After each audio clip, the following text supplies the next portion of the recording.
The defiant celebration of the Fun Bunch. The heart and soul of Staubach. The stoic genius of Tom Landry. The intense leadership of Theismann. And a driven George Allen.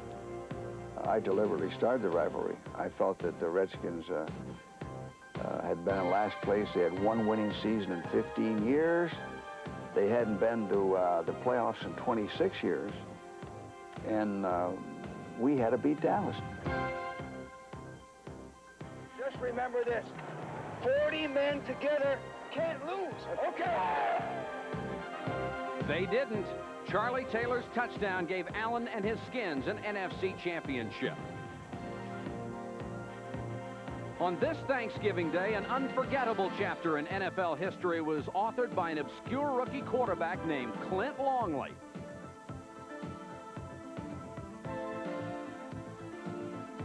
His last victory was vintage Roger Staubach, trailing by 13, less than 2 minutes to play. Staubach willed his Cowboys to 2 touchdowns in a season-ending victory, knocking his arch rivals out of the playoffs.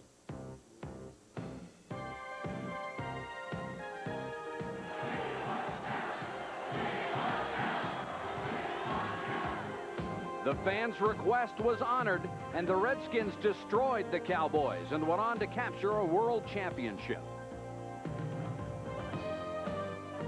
11 months ago, they met in what seemed like a meaningless game.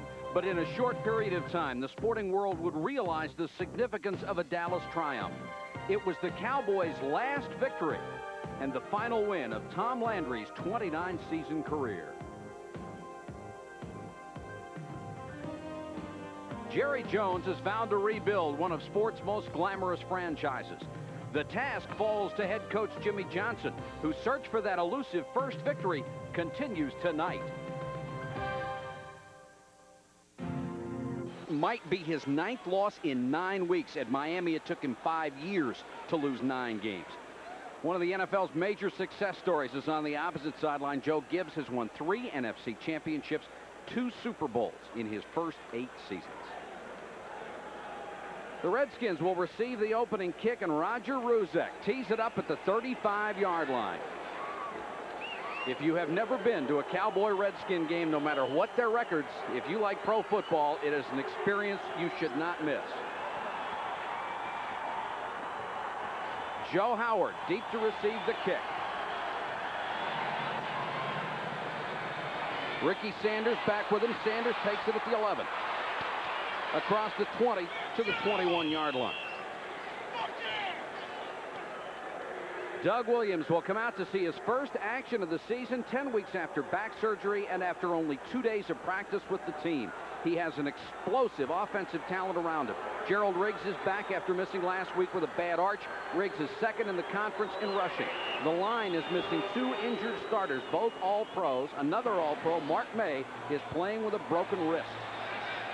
You know, if I'm in this kind of a situation, everybody's expecting the Redskins to come out and run to protect Doug Williams. I would think they may just try and go up top right now with the wide receivers and get an early lead. Finer in motion. Riggs gets the first carry, picked up a couple near the 25-yard line. On defense, Dallas has been unable to stop the run. Up front, Too Tall Jones will be going in his 200th consecutive starting game, but he's virtually a starter in name only as his career winds down. Eugene Lockhart may have evolved into the best player on this team. He's on the way to a club record for tackles and is the Cowboys' best hitter. The secondary has produced 1 interception in 8 games. Everson Walls, who led the league in thefts 3 times, has yet to swipe one in 89.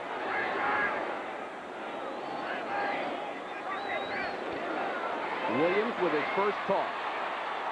Over the middle, and Monk with a great catch. Monk at the 38-yard line, covered by Vince Albritton.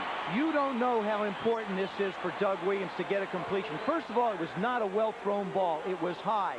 Monk's just going to work against Williams. They're playing a soft double zone. That means the corner's up, Albritton is back, and he sits down in the soft hole.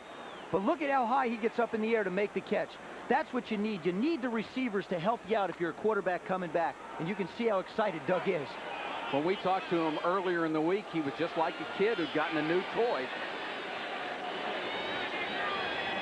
Two tight ends, Warren and Tice, for the Redskins.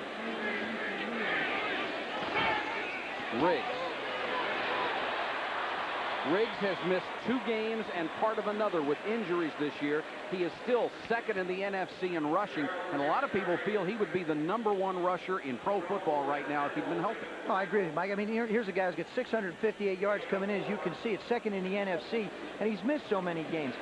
In this offense, if he was healthy, no one else would carry the football for the Redskins. Great player for a long time in Atlanta, getting a chance to star a little bit more with the Redskins, of course, with more exposure. 2nd and 5. Fire to a wing. Cowboys come on the blitz, and Riggs can't get out of the backfield. Ken Norton, number 51, was there as he came through a gap and made the tackle.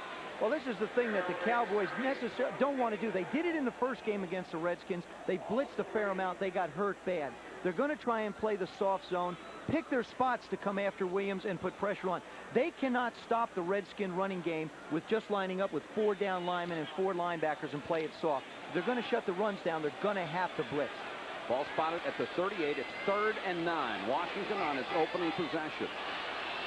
Warren, number 85, splits out. Art Monk comes to the near side with Clark. Sanders in motion. 4-man rush. Williams with time. Over the middle, dropped by Clark. Almost intercepted by Bill Bates. Right in his hands, and he couldn't hold it. There is a flag down. The wide receiver was in motion. Illegal procedure. There you see the illegal procedure motion. The wide receiver coming in motion, turned up too quickly. Gary Clark just drops this ball. It's a little hook. He bounces away from Bill Bates. Bates misses it. Clark misses it. It's not that cold out there. I can't understand why the ball's bouncing around. And you have probably the 3 best wide receivers on any team in pro football in this club. You don't see them drop too many. Ralph Mojenko into punt, and Derek Shepard, the former Redskin, the former Saint. He of the questionable hands, but the great return ability is deep. Mojenko drives him back to the 7. Nice return by Shepard across the 20. A 52-yard punt, a 13-yard return. Joe Mickles on special teams for Washington makes the tackle. Okay, in the nation's capital. Dallas with its first possession at its own 23-yard line. Steve Walsh leads them out. Paul Palmer, the starting running back. He is the only setback as they go with 3 wideouts on 1st and 10.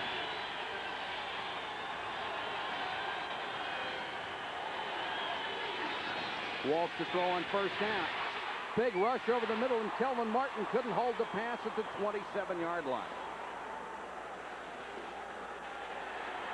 Walsh, the starter, the rookie from Miami, learning on the job with Troy Aikman injured. He has 5 touchdown passes, but 9 interceptions. Dallas is very thin at the skill positions. Between trades and injuries, there's little offense left. Kelvin Martin is the only wide receiver who was with the club in training camp. Tom Rafferty has played more games than any Cowboy offensive lineman ever. The unit's about average, better at pass blocking than on the running game. 2nd and 10.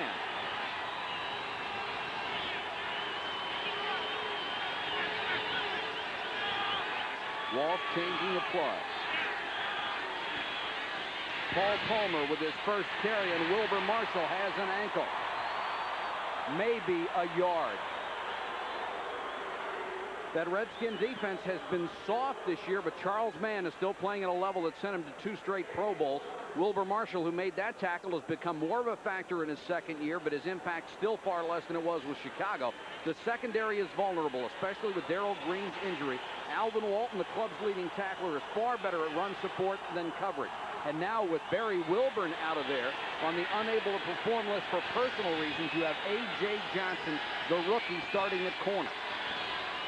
3rd and long, and Walsh. Over the middle, his receiver stumbled. A flag is down. Martin and Brian Davis were tangled up, and Brian Davis really hot about it.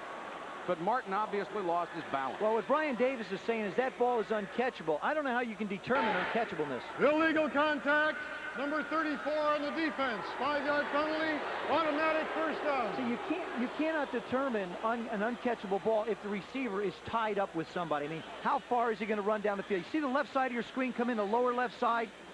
He's got his right hand on him. He actually bumps him and hangs him up before the ball. It would have been uncatchable. Or could it have been catchable if he was still running? I mean, that's the question that they have to ask. You see Brian trying to plead his case. To me, if you go by that rule, you just knock down every wide receiver and say it was uncatchable. I hate the rule.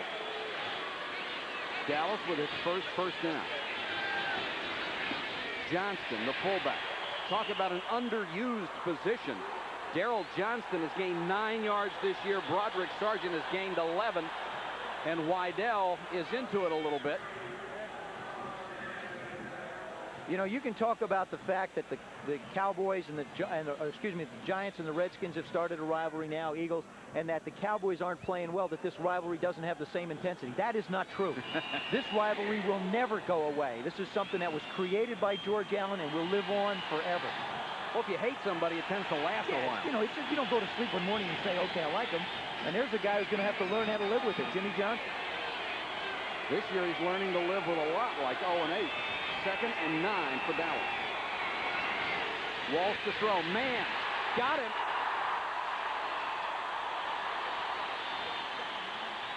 Charles Mann, who ate him alive in the first game, all over Walsh right now.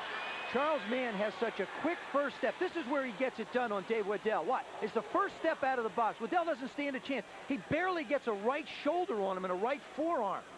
That's how quick Charles Mann comes out of the blocks. Wydell is starting for Kevin Gogan, who is out with a bruised toe. Wydell, a second-year player out of Boston College.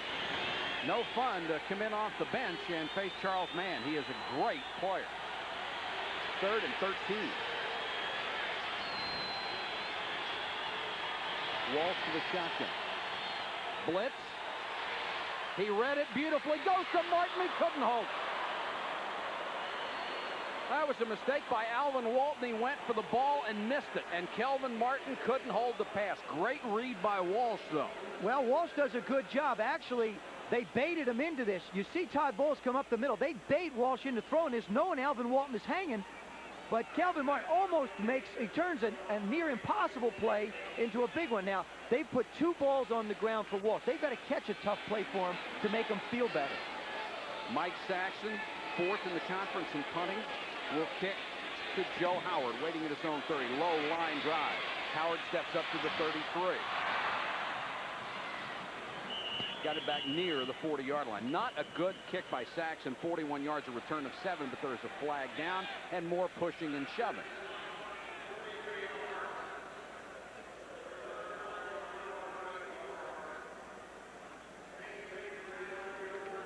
Gordon McCarter talking with the other officials on his staff, and here's the call. Number 78, kicking team, illegally downfield. Number 88 on the receiving team, holding during the kick. The penalty's offset, repeat 4th down. All right, we'll do it all over again, and Saxon will have a chance to get off a better kick. All that has done is give your punt cover team a chance to, actually, this works to the benefit of the Redskins, because now they can see how the Cowboys are not sophisticated enough. They haven't been together long enough to be able to make adjustments. Now they can see how they're coming down the field, and possibly Howard will now have a better idea of a lane to pick and get more out of the return. Bill Howard played his college ball at Notre Dame, grew up here in Washington, played high school ball here.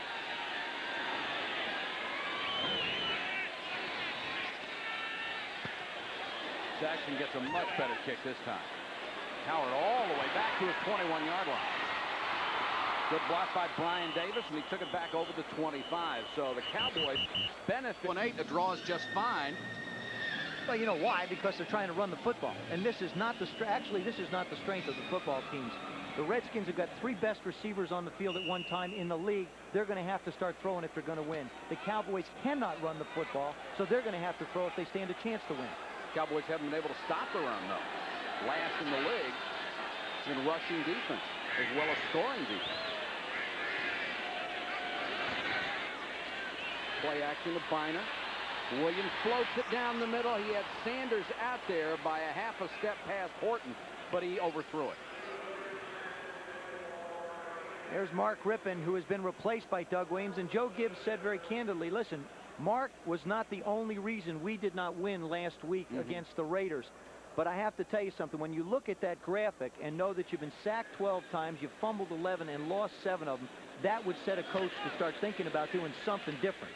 Fumbling 11 times and 12 sacks is one of the most amazing statistics I've ever seen. Scary, especially for a guy who's played like me. Williams is 1 out of 3 throwing so far, facing 2nd and 10.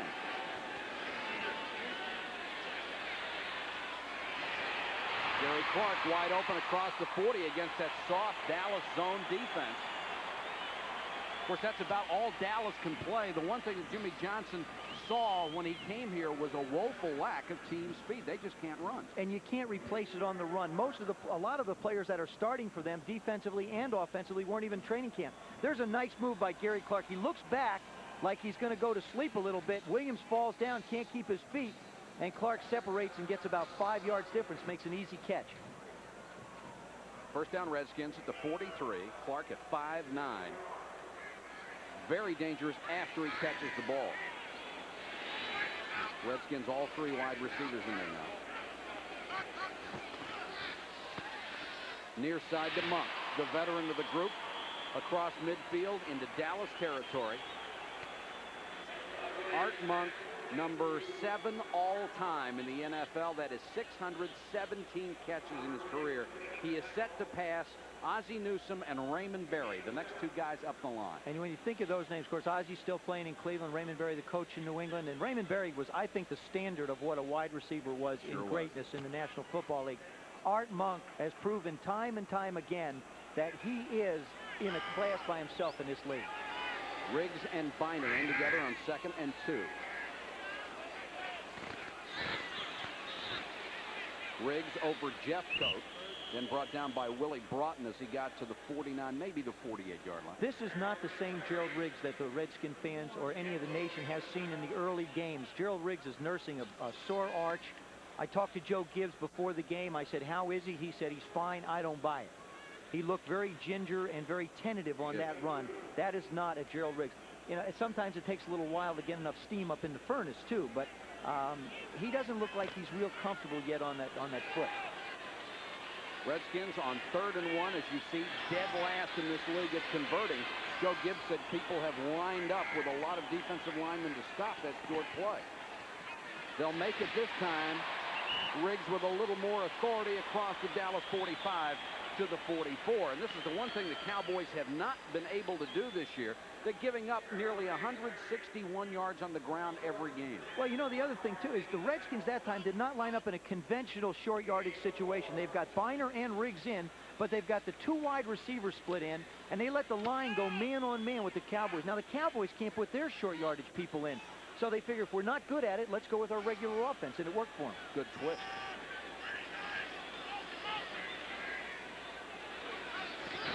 Here comes the blitz on Williams.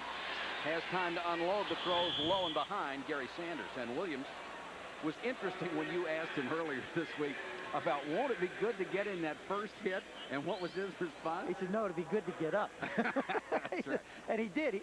You managed to get up. Here, he just, he wasn't, I talked to him. He said he wasn't concerned, but there he is. He really doesn't get hit. He falls down. That qualifies for a hit, though, if you're a quarterback. It means you've hit the ground. And all week in Washington, they've had pictures of his back. They're giving away T-shirts with his back on it. The people in Washington are glad to have Doug Williams in at quarterback. 2nd and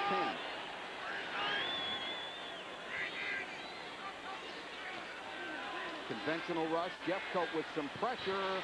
Monk, what a catch at the 29. Art Monk with the great soft hands picks up 15. The thing that makes Art Monk so great is he is not afraid to give his body up to go after the ball. We saw in the first catch, he bobbled a little bit, took a shot in the back, made the catch. This ball is thrown terribly inside, but look at how, see how he knows that he's got to get his hands on the bottom. He cradles it to his body, has no respect for physical abuse, whether it's the ground or a defensive back. That's what makes him so exceptional. 6:37 on a turning clock in the first quarter. Redskins driving at the Dallas 30.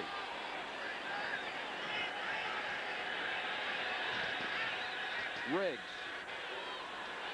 Bounced off Lockhart, picked up a couple. Lockhart has not bounced off many people this year. He has made 115 tackles, by far the leading tackler on the team. He's on his way for 230 tackles, which would be by like 50% a team record. And considering there aren't a lot of people who play the true middle linebacker position in the National Football League, Mike Singletary is the obvious name that comes up so often. Mike Reichenbach in Philadelphia. Eugene Lockhart is a truly great inside linebacker, playing the Pro Bowl status on a defense that's had a lot of problems. Delay to Biner. Got away from Jeff Coat. Got away again and got back to the line of scrimmage. That won't show up as anything on the stats, but it avoided a 5-yard loss. One of the Redskins is down now. I think it's Mark May. Looks like it could be a knee or an ankle. Now here's a guy who's got a broken wrist, and looks like he's grabbing his leg. He's in pain. Well, you talk about one tough person. The Redskins are already missing Jim Lachey and Russ Grimm. As Joe said, May is playing with a cast on his wrist, and that's really hurt him because he is a guy that needs to get his hands involved with pass protection, and he can't do it using one. And the coaches said last week against Howie Long it was a mismatch because he couldn't get that push off with his hands. Now he tries to compensate. You'll see number 73, the right part of your screen, he's going to get cut on his knee. There you see his leg get pushed out. Right there he goes to grab it. It always seems to happen when you have an injury to one part of your body. You tend to protect it, especially when you're infighting, and it exposes other areas. I mean, and he's being helped to the sideline now. Made the Pro Bowl for the first time last year, long overdue, and Russ Grimm, who is injured, will come in with a sprained knee and move to right guard. 3rd and 8.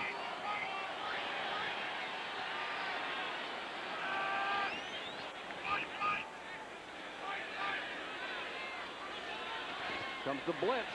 Bates from the safety. Williams picks it up. Clark, the pass is underthrown. Knocked away by Ron Francis and Vince Albrecht. Now that is the only part of being rusty at the quarterback position, Mike.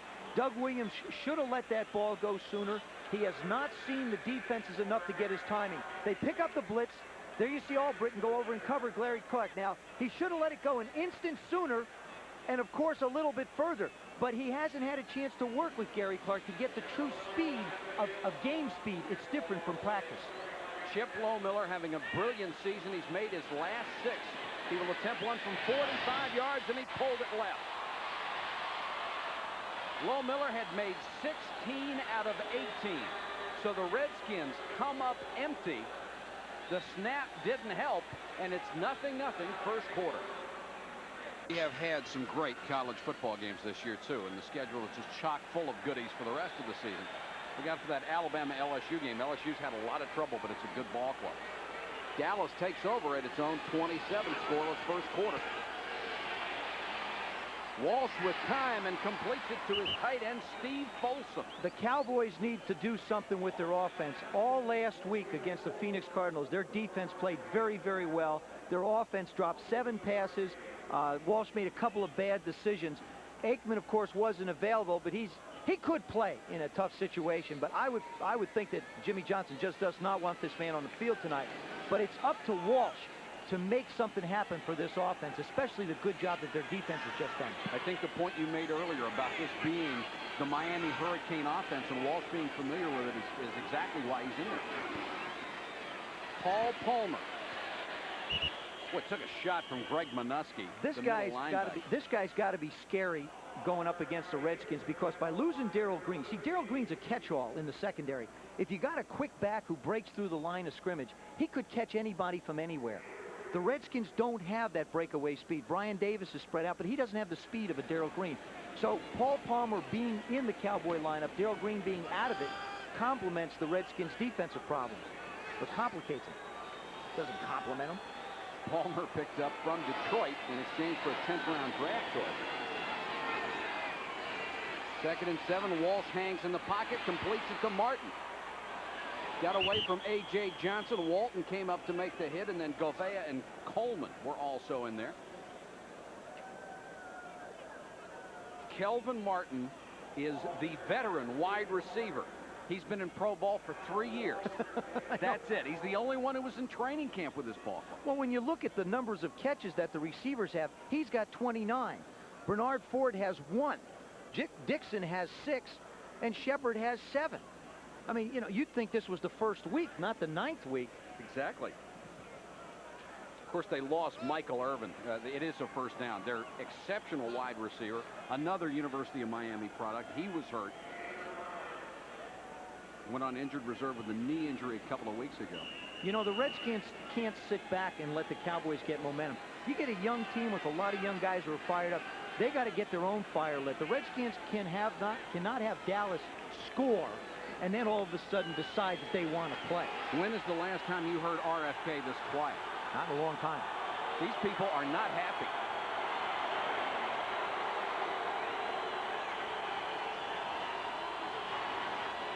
Palmer on the toss. No chance. Wilbur Marshall took on the fullback Daryl Johnston and just shoved him back and made the tackle for a loss of 8. There is a penalty marker down. And it could be against, you know, who could it be against? Could be against one of 2 teams, Mike. could be against the Redskins or the Cowboys. I think the Redskins jumped off sides because it looked like somebody on the left end jumped off. Defensive left end. 5-yard penalty.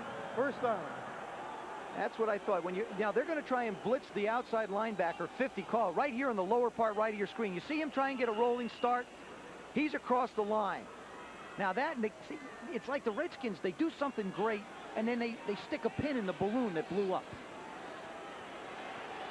Caldwell now the starter at the left linebacker spot. Mel Kaufman and Monty Coleman played there for a long time. 1st and 5, Dallas.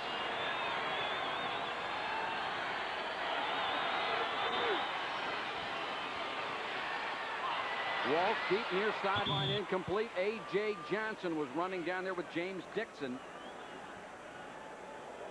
There's a battle of giants. A.J. Johnson's 5'8". James Dixon is 5'10". But I'll tell you, you talk about 2 guys with some quicks. There's some people who can pick him up and lay him down in a hurry. Johnson, the Redskins' 6th-round draft choice out of college. Dixon picked up on waivers. He's out of Houston from the run and shoot, so he knows how to go get it. They don't throw the ball much in Houston, do they? Not until they get to 95 points and then run. 2nd and 5. Walsh changing the play. Palmer on the delay. Big hole.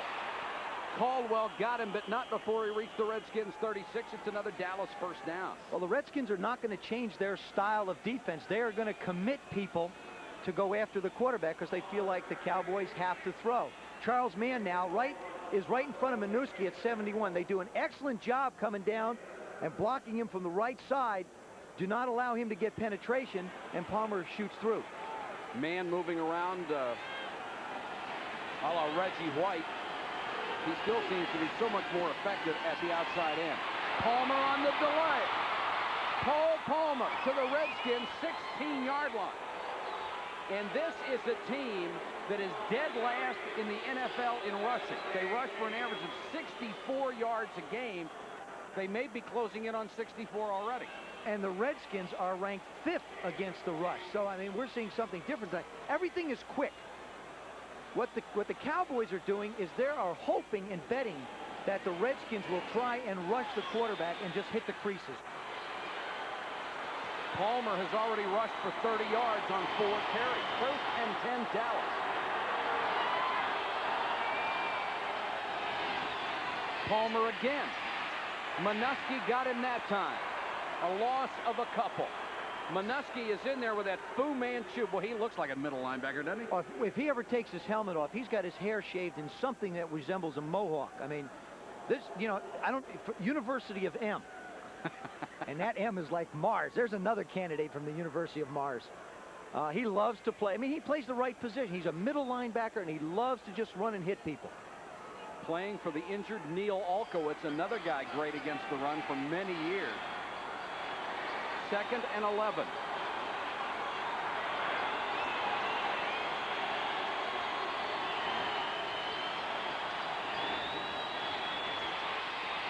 Walsh with time overthrows Shepard.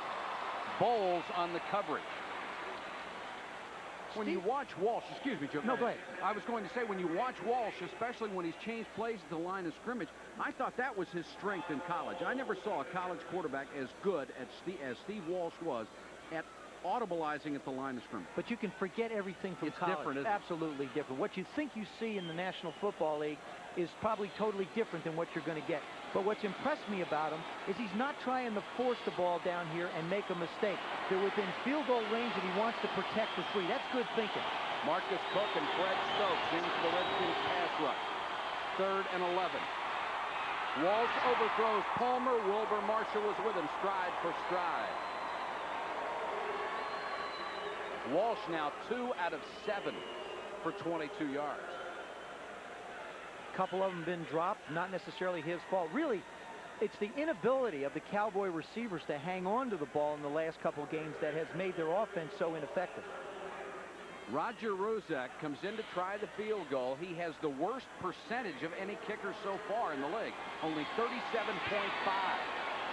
But this will be a 35-yard attempt. Saxon's the hole.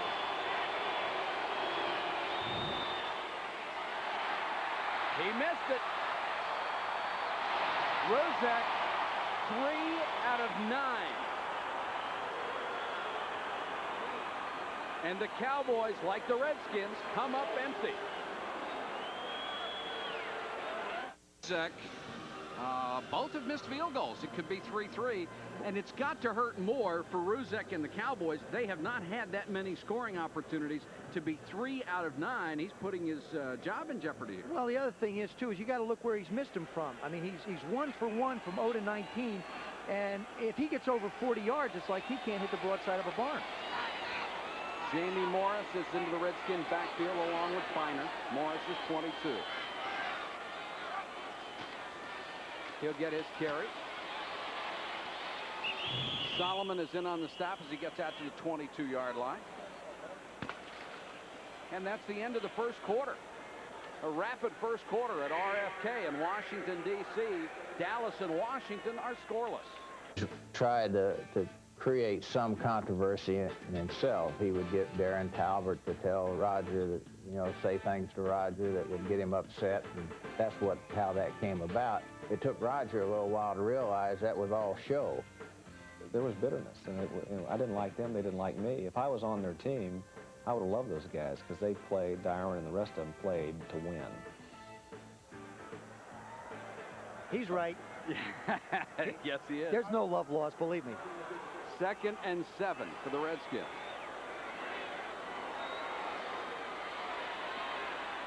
Williams with time to Don Warren as tight end. Warren fighting toward that first down stick and appears to have it. Williams now 5 out of 9. David Howard, number 99, made the tackle. He's one of the Minnesota players who has come over on the trade, and he and Jesse Solomon, number 54, will play the 2nd and 4th quarters in the Dallas defense at outside linebacker. Well, Dave Wanstead, their defensive coordinator, said simply that this is the way they're set up. They want to get these two guys in. They want to get them on the football field. I think they give them a lot more experience at the defensive linebacker position, and probably would be better against the run, if anything. 3rd and inches for the Redskins. Morris. First down to the 31-yard line. The report on Mark May, sprained right knee. He will not come back for the Redskins. And we mentioned the trade with Minnesota. What is the deal? The Cowboys get those 5 players. Darren Nelson, of course, would not report and was traded to San Diego. They also get 1st and 2nd round draft picks in 90, 1st and 2nd in 91, in 93, 1st, 2nd, and a 3rd.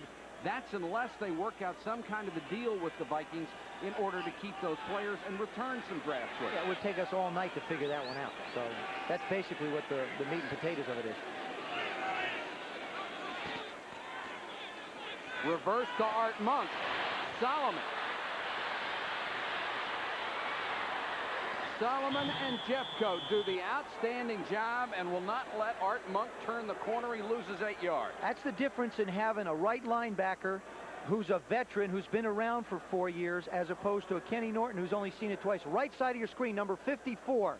You see Jesse Solomon standing up. He does not buy the fake. He sees Art Monk coming around. Now, he's not going to run Monk down, but what he does is he stretches him out to the sidelines to allow help to come over. And Jeffcoat, who chases everybody all over, winds up bringing down Art Monk. The Washington Redskins have tried to run the ball 10 times tonight. They've gained 9 yards in 10 carries. This is against the worst rushing defense in the league.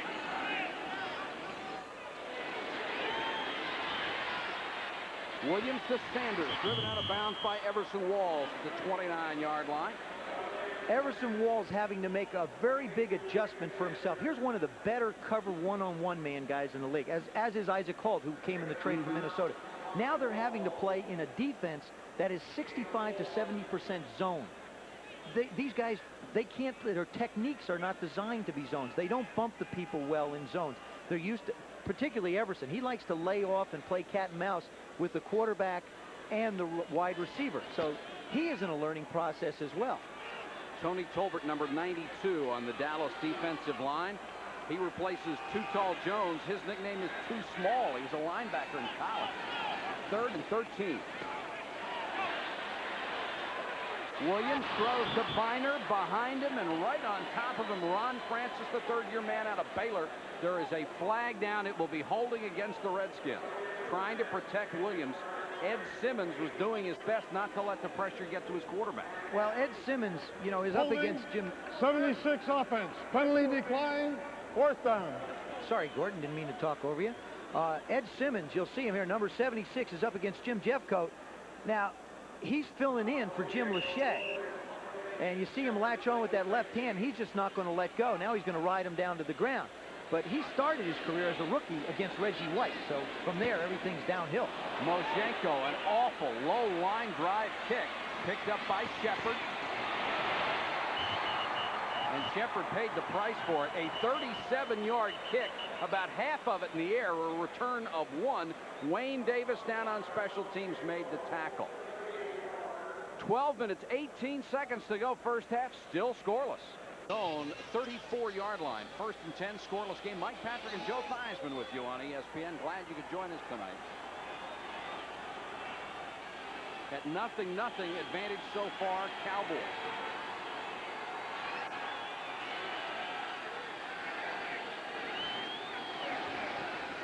Fullback Johnston. Got a couple.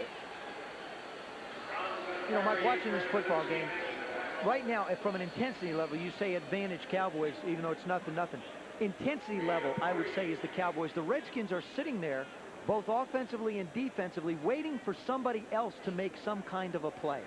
Doesn't that go back to the fact that the Cowboys are 0-8, and even if it's the Cowboys, that's hard to get ready for? It really, it's actually the toughest team in football to get ready for. They haven't beaten anybody, and the last time you played them, you blew them out of the box. So yeah, mentally, but the Redskins, they can't afford to wait. 2nd and 7. Here comes the blitz. Wall still has time to unload, nobody home. Bowles, the closest man to it, tried to short hop it at the 45. Steve Walsh just got an idea of what the Cowboy-Redskin rivalry is all about. Compliments of Dexter Manley. Dexter just comes in from the left side and just unloads on him. It has not been the greatest of years for Dexter Manley. 5.5 sacks, but very little else. There you see Walsh looking downfield. Now, he gets a Redskins sandwich in a hurry. Walsh, 2 out of 8. He's missed his last 4 passes and faces 3rd and 7.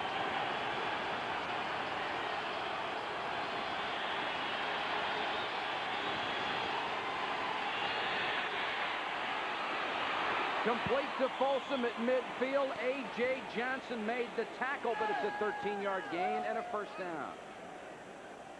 This is the best formation for the Dallas Cowboys, to spread the Redskins out. Get them across the field. Let their receivers work.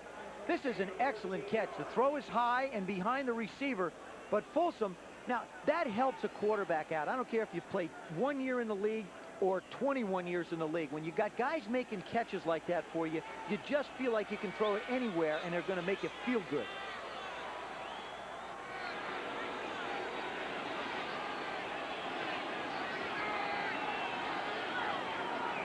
Manley appeared to jump off sides, and Palmer will pick up a couple. Flags are down. Looked like the big right end got an early start. Cowboys are using a staggered count. They know that the Redskins want to put pressure on them, so they, Steve gets up to the line of scrimmage and he goes with the old hut. The old hard huts. I still got it. You were pretty good at that too, as I recall, and you also Offside, number 72 defense, 5 yards, first down 5. You also threw in a little head bob that people were angry about from time to time. Yeah, the referees were most angry. I would say of the hard counts that I tried to go on to draw people off sides, I got flagged 50% of the time because of my head moving. Now, Bob Greasy, he didn't have to move his head at all, and he was terrific at it. In fact, he was the best as far as I'm concerned. Me, I was 50-50 kind of guy. First and 5, Dallas.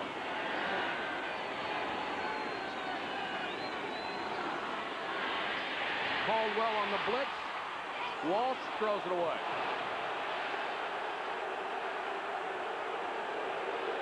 Is there any doubt that Walsh had no intention of trying to complete that to anybody? Yeah, but he made it look like he did, Mike. That's the thing. Not from up here. I mean, and not from over there where Joe Gibbs is looking at it. So for crying out loud, there's nobody there. Now, he gets flushed by Caldwell, but it's like he's running to his left, and he can't get the ball up in the air to throw it far enough down the field, of which there was absolutely not a soul within a mile. We saw a game earlier today where that was called when there was a receiver in the neighborhood. That used to be the old rule. It's still not called very often. 2nd and 5.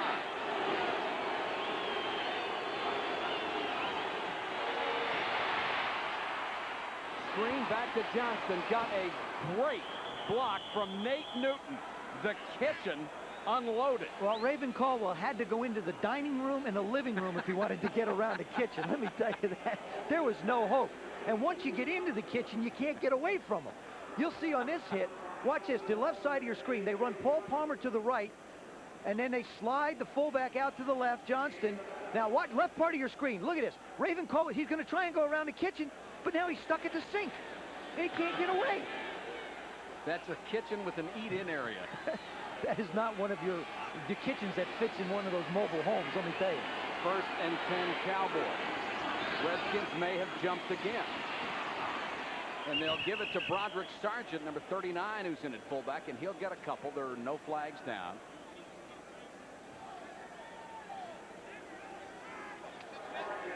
Next Sunday, of course, we'll start at 11:30 Eastern with game day, then prime time at 7 o'clock.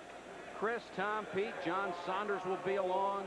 Fred Edelstein also on game day, a cast of thousands, and then we'll be back from sunny San Diego, the Raiders, the newly resurgent Raiders, with Bo Jackson, who had 159 yards rushing today, another average day at the office, against Jim McMahon, and they got a big win this afternoon.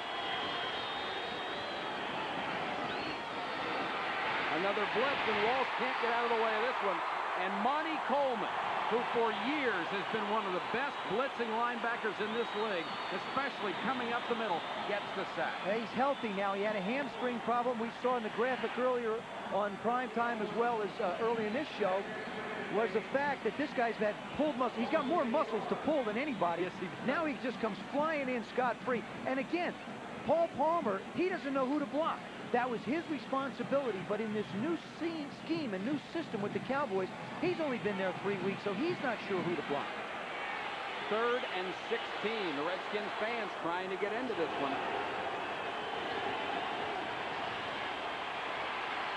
Walsh for the screen, almost intercepted. He overthrew his fullback Sargent, and Wilbur Marshall almost picked it off.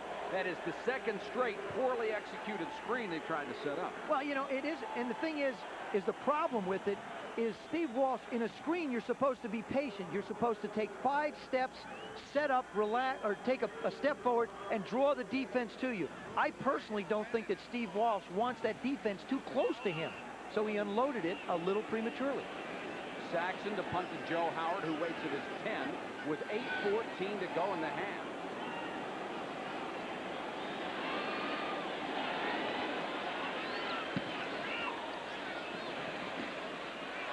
Howard lets it go, and it just made the end zone. 44-yard punt, no return. The Redskins will start from the 20 with 8:03 to go in the half. Moving the ball, getting points. They're tied 0-0 with Dallas second quarter. You're the quarterback. What do you do now? Well, first of all, we've got 9 yards so far running the football. And it's because Dallas's defense is coming up to stop it. They're committing on the run to stop it. I'd run a play action pass. They got to defend 80 yards of the field. They've run some stuff that they have play action off of earlier. This is the perfect time. You got to get your team excited. You got to get the fans excited. I'd come in, run a play action pass, and put it up top. It has been a game of defense and mistakes. 0-0 second quarter. 8:03 to go. First half from RFK. Redskins take over at their own 20 after the punt of the end zone. Riggs hasn't played in quite a while. His injury may be acting up. Williams with time dumps it to Biner, and Biner will pick up maybe 3. Middle linebacker Eugene, the hitting machine Lockhart, was there for the tackle. Now, that was a case where Doug Williams wanted to go down the field, but he knows the offense so well, he dumps it off to the other man. Now, look, see Eugene go back into his coverage. He sets about 5 yards, plants that right foot, and closes very well. That's all you can ask of a linebacker. And he used to be a real liability as far as pass coverage. Now he has gotten so much better at that. We used to love him on the field when we were out throwing. I mean, we just didn't feel like he could do very well. They'll give Biner progress to the 25, 2nd and 5. Williams to Sanders. And Sanders has the first down at the 31-yard line. Wrapped up in a hurry, Randy Shannon, who is in on pass coverage, and Lockhart make the tackle. This is something that the Redskins love to do. You'll see as Sanders comes in motion, Warren clears out, Monk clears out, Sanders will run just a little delay inside. It's just designed to gain 5 or 6 yards, and hopefully he'll break. You see, they go underneath the linebackers. There's the play, and they picked up exactly what they wanted to. Clock turning, 6 minutes, 44 seconds to go in the half. We are scoreless. Jamie Morris broke 1 tackle and got out to the 35-yard line. Brought down by Jesse Solomon, 54. Morris, the stats on him, he has had 1 100-yard game this year, even though he only has 128 total. Here comes Jeffcoat. He's going to take a hard inside on Simmons this time. He manages to slow Jamie Morris up and allow Jesse Solomon to come in. They're getting some great play from the right side, Jeffcoat and Solomon. Longest Redskin run of the night, 5 yards.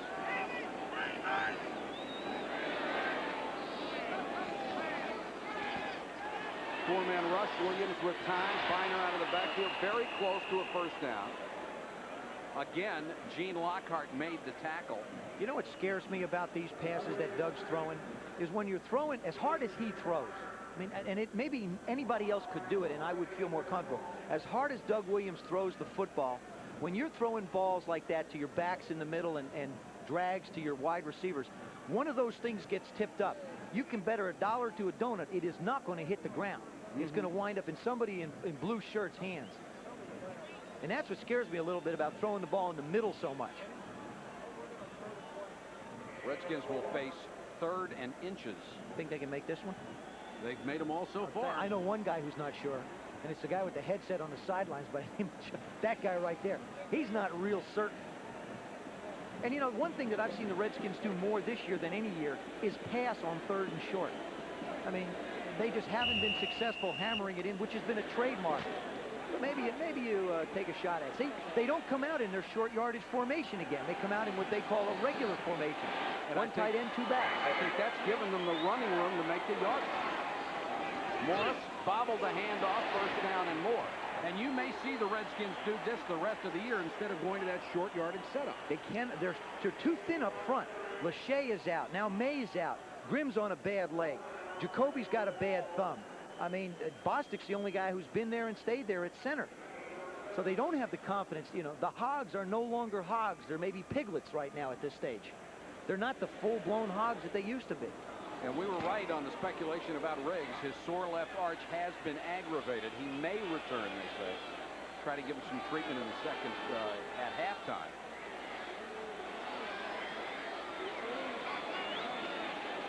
Fake to Moore. Williams unloads. For Gary Clark, defender fell down, incomplete.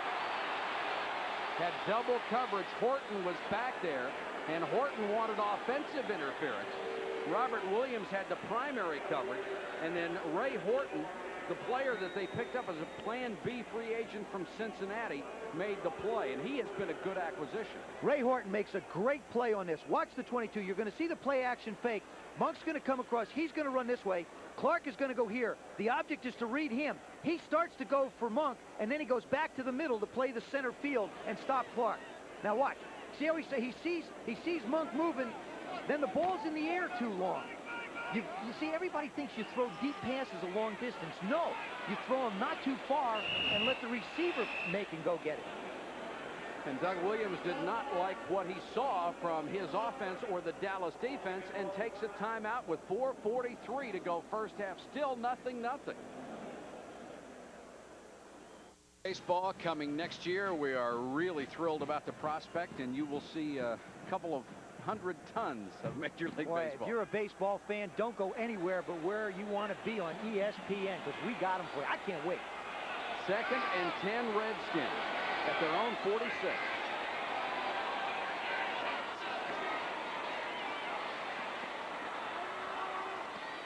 Knocked away by Williams, intended for Art Monk. It has not been a spectacular show by the Washington offense. This is what they want to do is they want to move Doug a little bit. The pressure isn't that bad, but they want to try and get the receivers a little deeper. This is an out and up move.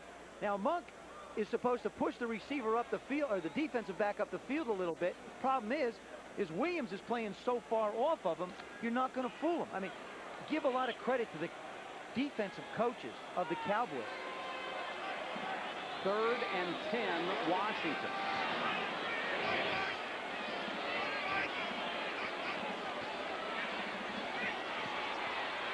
Williams, a little double clutch, hits Monk. Monk out of bounds. Ball is down, no fumble. Monk out of bounds at the Dallas 32, a gain of 22 yards.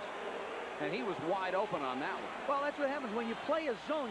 You give credit. You see, they're in a zone. But by zone, we mean that the defensive backs are dropping back. They don't have anybody specific in coverage. There's a case where Vince Albritton, he had Monk, but he thought he had outside help. Again, this is a group of guys that are still trying to learn a defense.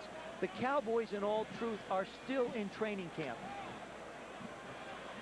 There's Monk out of bounds at the 32. That's why there could not be a fumble. Doug Williams starting to warm up a little. 10 out of 17, 100 yards.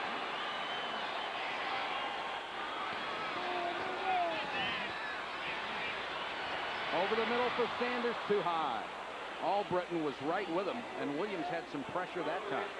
And Doug Williams is just not as sharp as he would like to be, which is obvious. You take 10.5 months off. I think he's done great considering 10.5 weeks. Well, no, it is 10.5 months. Yeah, from last year. Last year, the whole thing. I mean, you take that length of time off. Here's a guy who really hasn't seen, and again, practice is one thing. You can set in practice, nobody's going to hit you because coaches blow whistles. Out here, they only blow whistles after they hit you, not before they hit you. 2nd and 10. Both teams have missed field goals here in the first half. Their only scoring opportunity. 4-man rush. Dallas not going with the blitz. Pass complete to Sanders, but a short one down to the 28-yard line. Ricky Sanders comes up with more catches. All 3 Redskin receivers will sell out and just give up their body. But Ricky Sanders makes unbelievable catches. I said the problem that he's running into, he's going to throw this thing inside a lot, and that ball's going to wind up bouncing around. He literally catches that one over the forearm of Eugene Lockhart.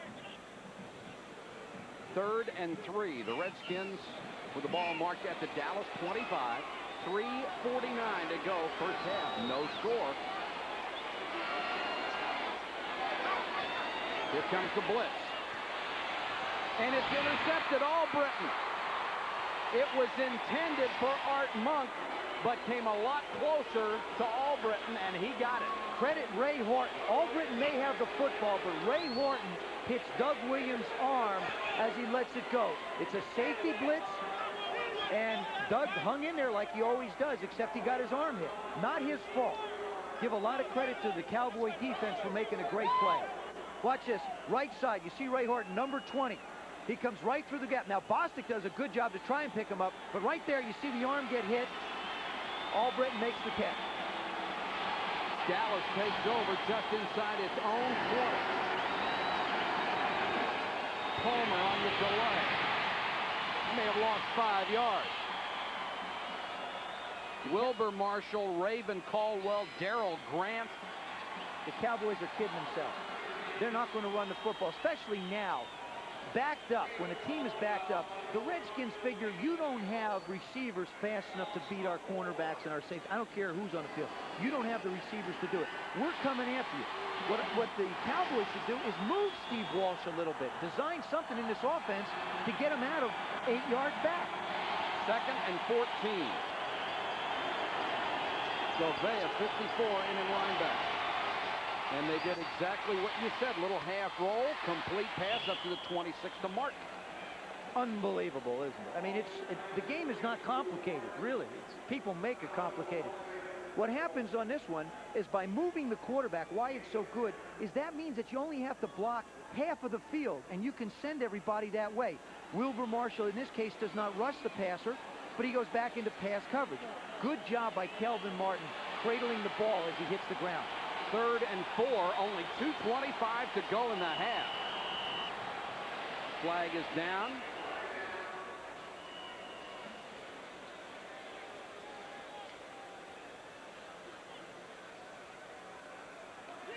Unsportsmanlike conduct, number 72, defense.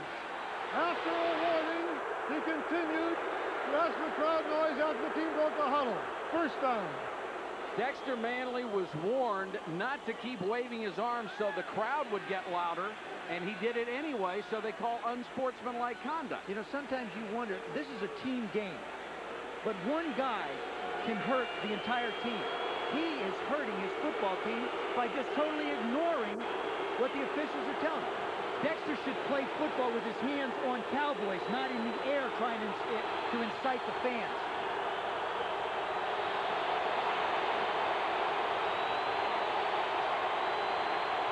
I don't know how Walsh could have heard.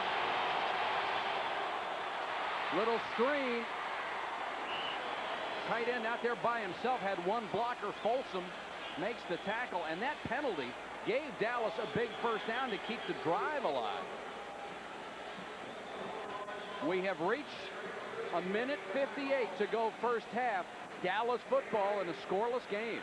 Whose penalty for inciting the crowd, if you wish, has given the Dallas Cowboys a big first down. Now you can see he's trying to go over to Gordon McCarter and say, look, I really wasn't inciting. I was clapping high, you know, like getting my hands up in the air to clap and get my teammates going.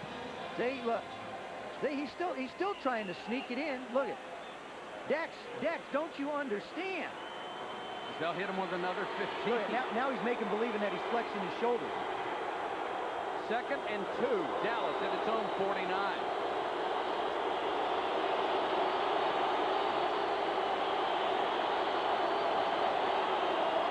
Palmer, nice hole into Redskin territory, down at the 46. This is another lesson for Steve Walsh. How do you run a 2-minute drill when the game is still close? He's been in games when they've been blown away, don't mean much. This is a great education for him. It's a great example for the young members of the Cowboy offense. You don't think Paul Palmer is enjoying this? He grew up in suburban Maryland and went to Churchill High School. Walsh over the middle, incomplete. Minuski may have gotten a hand on it as they threw for Steve Folsom. Hope you'll stay with us at halftime because we have Chris Berman coming along with halftime highlights, and there's some great games today. And a conversation with NFL Commissioner Paul Tagliabue, who is here with us tonight. And Joe Theismann will explain the passing tree. Which is anything like a Christmas tree? I mean, that's coming very similar. Is it? A little thin, but very similar. 2nd and 10. Dallas at the Skins, 46. 1:30 to go. Govea on the blitz. Walsh got away. Throws incomplete. Could have been caught by Junior Totalatasi. It went right through his hand. Give Steve Walsh a lot of credit. He's got to get plays from his receivers, running backs or receivers. He avoids the rush from the left side. You'll see Govea. Good move. They blitz. They don't get out to block him. This is not in the grass because he never had a hold of him. The ball was a little bit high, yes, but Junior's got to make those plays. You got to help the young quarterback out as much as you can. And Walsh in the last 3 weeks has had a lot of drop passes. 3rd and 10 for Dallas from the Washington 46.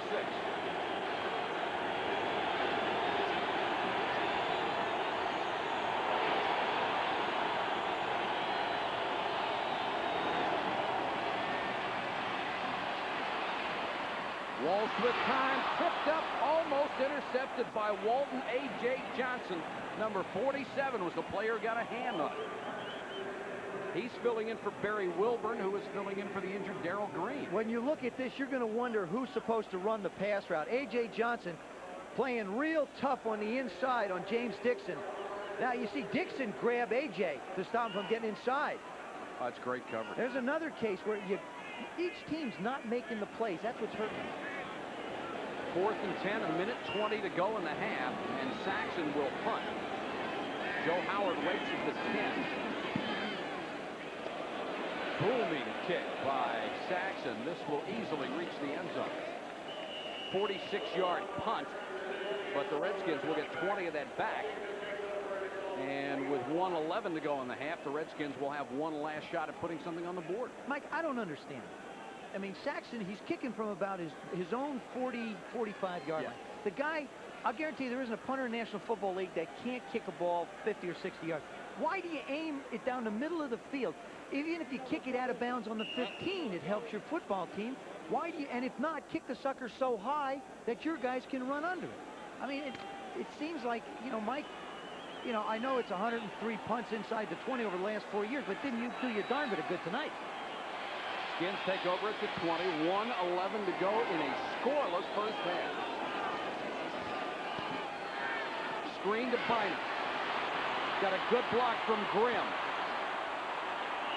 Out to the 31-yard line. The Redskins used their second timeout. Now remember, Doug Williams called one before, and that's the second one. So the Redskins only have one timeout with 69 yards to go. So they're going to have to try and work the sidelines, get the ball to the backs, tell them to get out of bounds. And as they get up near the 50, what they'll do is they'll try and hit somebody over the middle and get in field goal range. Of course, Dallas 0-8. These are the worst starts of the 80s. The Saints at 0-14. The Colts 0-13. All the way down to the Buccaneers in 83 and 85. They were 0-9. But none of these teams finished winless except the Buccaneers in the 70s. But nobody has ever been 0-16. And I don't think they will be. I just don't believe it. And, you know, I'm sure the Redskin fans are hoping that it's not going to be tonight. But Jimmy Johnson, his defense is playing too well. Normally, the defense is the toughest thing to build when you're an expansion team or a team that's struggling. His is playing too well, as has been indicated tonight. 1st and 10 Redskins, 57 seconds to go in the half from their own 31.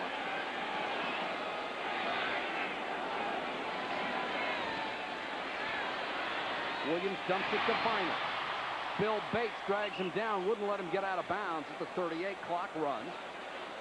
Williams signaling for another. No, what he's doing, that's the red ball signal. That is what's known, the Redskins hurry-up offense is called red ball, and that's when he puts his hands together to make sort of a round circle above his head. Redskins had some trouble getting into that formation. Williams steps up, intercepted by Bates. Bill Bates down to the 34-yard line, the second interception for Doug Williams. And on that one, he hit Bates right between the 4 and the 0. He steps right up and just fires this ball to somebody who's probably supposed to be on a crossing pattern. Got Joe Gibbs excited. You see Bates in the middle. He just reads Doug Williams' eyes. That's all he's doing. He's reading his eyes. He's trying to go to Gary Clark on the in pattern. Bates is a short center fielder. He's been around a long time. He just looked at Williams' eyes, and when Doug committed to go one way, Bates went. Here you see now, it looks like it's open, and he fires it to Clark, but Bates, who was out of his vision to the left, slid right over. He never saw Bill Bates. You know that 140 games this year, there's only been 2 that have been 0-0 at halftime? Well, the Cowboys have a chance to break that. There's 24 seconds left. They have all 3 of their timeouts.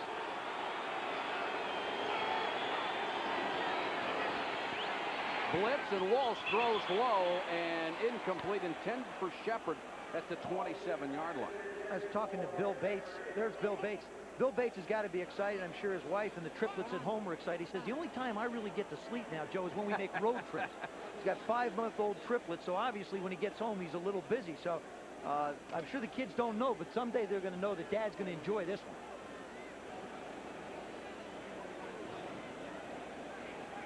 Doug Williams on 2 days of practice, 10 weeks after back surgery. Joe Gibbs would not hesitate to make a switch. I mean, 21 seconds to go. 2nd and 10. Cowboys not in field goal range yet. Now they may be. Palmer to the 27-yard line. Dallas will spend a timeout with 14 seconds left. Martin Mayhew made the tackle. Keep in mind that Roger Ruzek, the field goal kicker, has made 3 of 9 this year. That's right, 3 of 9, and missed one earlier tonight. now he's over. Now here's Steve Walsh. Here's a guy who really understands what's going on the football field. He knows that he has the timeout. Now watch what happens after he makes the completion. You have to know where the referee is. He finds Gordon McCarter. He knows he's behind him. Now look, he sees the completion. He sees he's down. He turns right around. Does not waste 1 second. Very smart, very heady, good move. That's Walsh Jerry Rome college. right there talking to him. Jerry Rome is the quarterback coach. Now, a couple of weeks ago, the Cowboys made a switch. David Shule is the offensive coordinator. He went upstairs to the booth because he felt he could see things better. Jerry Rome, who I coached or was here with the Redskins, of course, he was a Heisman Trophy runner-up in 1964, too, is the quarterback coach. He has gone down to the field. 14 seconds to go in the half.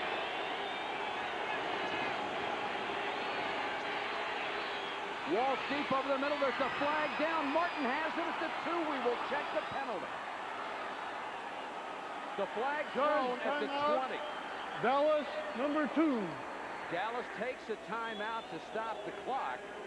They'll get it back if this penalty is against the Redskins. Well, they will. They will unless they take the play.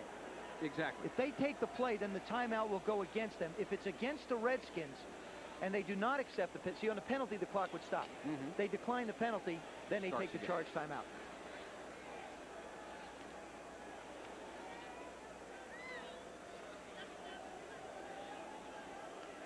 Waiting on Gordon McCarter to sort it all out. They are leaving the ball marked inside the 5.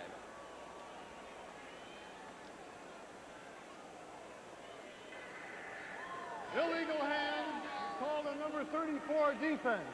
That penalty is declined. It is first down and goal to go. Further, Dallas wanted the timeout even though the flag had been thrown. 2 timeouts, 1 to go. Exactly what you said. Yep. They got all. Well, see, the other thing is too. Even if the penalty was there, Jimmy Johnson wanted to talk it over. They've got a tough decision to make. They do. Well, it is tough. The thing is time is of the essence here. What he has told Steve Walsh on the sidelines, both Jimmy Johnson and Jerry Rome, is look, 7 seconds. If the guy's not open right away, put it up into the cheap seats and let's put Ruzek on to see if he can make the 4th one of the year. 7 seconds to go. Dallas at the Redskin 2.5-yard line. And the last thing he said to him is don't make a mistake.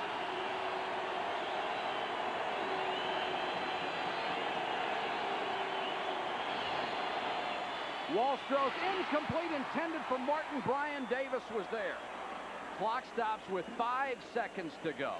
Do you try another play? I'll tell you something. I don't think so. I really don't believe so. And Jimmy Johnson is not. He's got what he wants. The Redskins are trying to blitz him. That ball just looks like it gets tipped in the air and winds up being behind Kmart, as they call him, Kelvin Martin. It's tough throwing. You know, you got these guys 6'6", 6'7" with their hands up, and you're only throwing 5 yards downfield. Ruzek with what is virtually an extra point.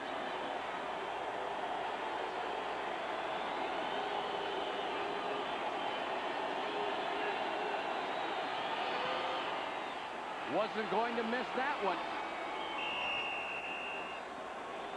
And the Dallas Cowboys, after a defensive struggle the entire first half, have taken a surprise 3-0 lead on the Redskins. You got to ask yourself, Mike, are the Dallas Cowboys just now starting to gel as a football team, Or are the Washington Redskins deteriorating to a point where they're struggling against a team that hasn't won anything all year? If this lead holds up for the next 2 seconds and you would expect some kind of a squib kick, it would be only the second time the Cowboys have led at the half this year. The other was against the Atlanta Falcons. They went on to lose that one. Be with us at halftime. The fastest 3 minutes in television. Chris Berman around the entire NFL. We'll talk with the new commissioner, Paul Tagliabue, the Washington lawyer. And Joe Theismann will be back to talk about the passing tree. And the passing tree is the basic form of communication in the National Football League. It's the numbers that designate pass routes. But I'm only going to tell you that much because you're going to have to watch halftime for the rest of it. Dallas defensive coaches must be thrilled. They have 2 interceptions tonight. Coming into this game, they had 4 all year. Yeah, they're 50% of an entire production right now. What's scary is, like I said, you got a young team that's looking for anything to build on. If the Redskins continue to feed the Cowboys this momentum, they're going to dig themselves a hole where 3 points becomes insurmountable, more or less 10 or 17 or whatever. Howard and Sanders are deep. With 2 seconds left, let's see if Ruzek will kick it away. Low line drive, but that will get back to where Sanders can return it. And Sanders nearly broke it across the 35 to the 36-yard line. That's the end of the first half, and the heavily underdog Dallas Cowboys lead the Redskins 3-0. Let's go back.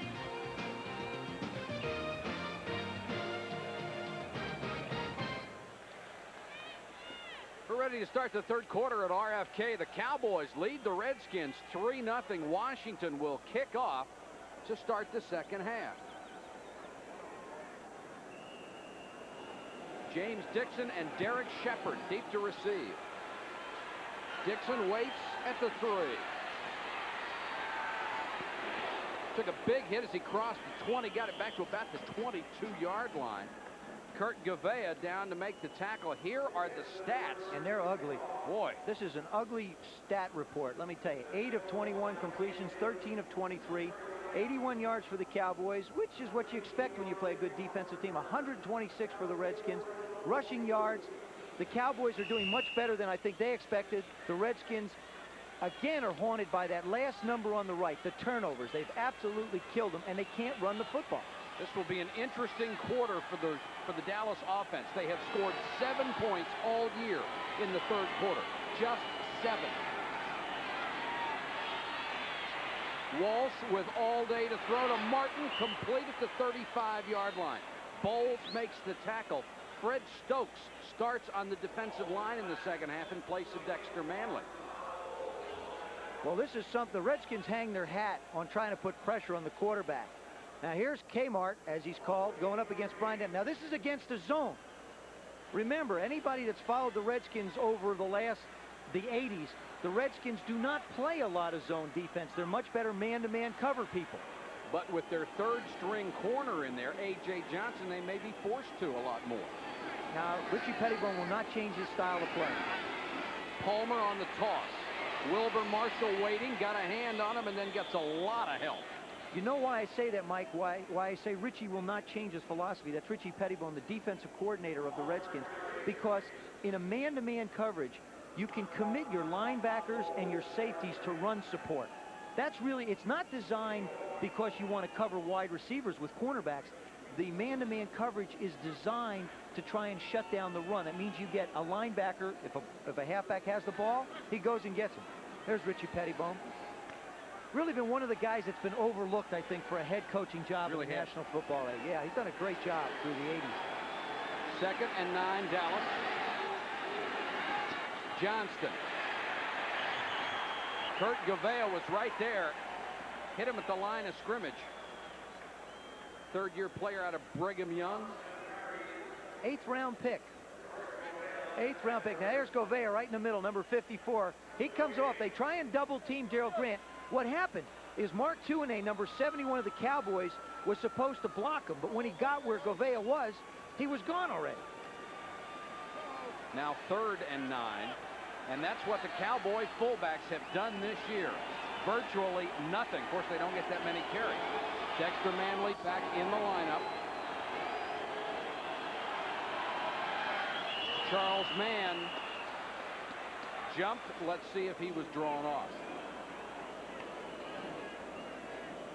This should be I'll tell you what. Yeah, Mike, this is going to be an interesting call. See who they call it against. Encroachment, 71 defense, 5 yards, still third down. I think if he'd have just jumped a little bit, they might have been able to get Walsh with the head bob. But being that he's 4 miles in the backfield, it doesn't matter. Watch this. Now, to me, there's no excuse because he's right over the football. He can see if that thing moves or not. Now, see Walsh, see his head go up and down the right part of your screen? There it is. Not only his head, his shoulders and everything else moves. Now, to me, that is drawing the defense offside. 5th penalty against the Redskins for 35 yards. Dallas has not been penalized in this game. Walsh Ford dropped the ball.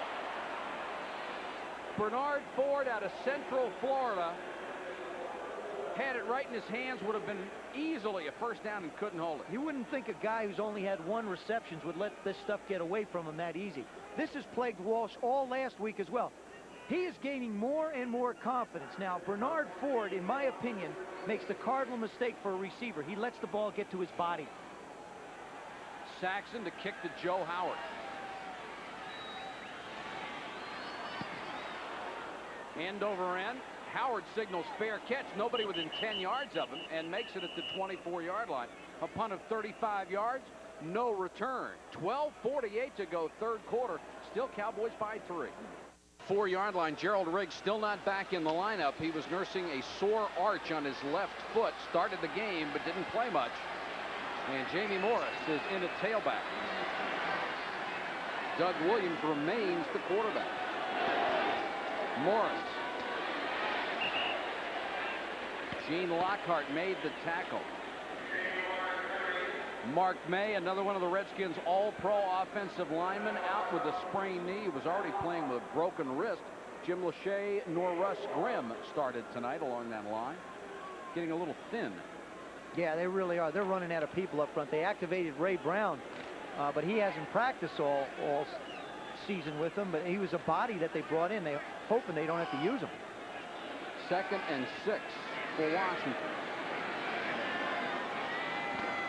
Morris again. Cut it back, got to the 29-yard line. I'll tell you what Joe Gibbs did at halftime to his football team. He simply stated to them, they could probably throw the football, but he's looking for somebody in this football team to come forward with character. He told them, I'm not going to take the cheap way out. We're not just going to put the ball in the air. We're going to come out and pound the ball against this football team, and it's up to you guys to make it happen. I'm sure he said that in some type of a way. And this is what Jimmy Johnson expected him to do from the beginning of the game, try to shove it right down their throat. Right, now his defensive guys have risen to the occasion. 3rd and 5. 4-man rush. No pressure. Complete. Biner out of the backfield. First down and more to the 45-yard line. Bill Bates and Ray Horton had to make the stop. That's a quarterback's dream. 3rd down and 5. That's when the defense has to play defense. Right part of your screen, Ernest Biner. He comes out and he's working one-on-one on Bill Bates, and they lose him. Everson Walls, again, remember I said he doesn't play the zone very well. That was a zone defense, and Everson's just lost in a zone. Biner came over in another one of those great Bobby Beathard deals from Cleveland. Had a reputation as having great hands. He's dropped some balls here. He told us it's because he's trying to make big plays every time. Morris. Pretty good hole that time. Picked up about 4. Jeff Coat on the stop for the Cowboys. Joe Gibbs always used to tell his football teams the first 5 minutes of the second half and the first 5 minutes of a football game is when you dictate momentum. We saw it in the first half. The Cowboys dictated momentum by making some very good defensive plays. Now the Redskins are trying to do it offensively. They have to complete this drive without making a mistake. That's the most important thing, even if they come away with just a field goal.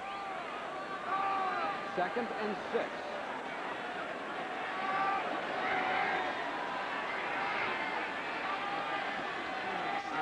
Biner on the delay. Got about 2 more. Dean Hamill, the former Redskin, number 60, in on the tackle.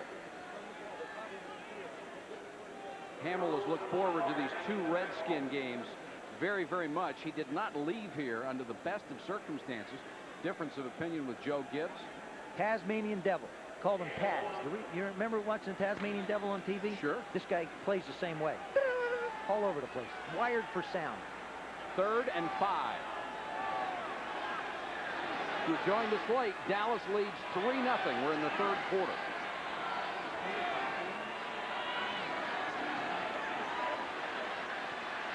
Williams with plenty of time to Sanders. First down at the Cowboys 39. They're doing a great job in pass protection. Williams is not being touched. Good job up front giving Doug Williams the time. Great happy feet by Ricky Sanders. Gets Williams turned around. Now Williams is in man-to-man coverage. Can't find him. Ricky Sanders cradles the ball. Redskins are all body catchers. They all like the ball to get to their body first, and then they can close on it. We saw Bernard Ford drop one before. Of course, when he's only had 1 reception, he's not sure quite what he is yet.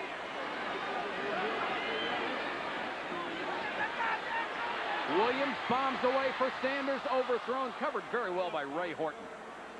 And Williams now 15 out of 26, 152 yards, but he has those 2 interceptions.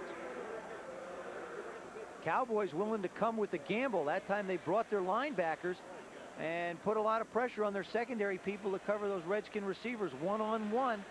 They did a good job. Ray Horton playing real well. I mean, he seems to be getting very comfortable at that free safety position. Got good speed for a safety. He was a corner with Cincinnati. 2nd and 10.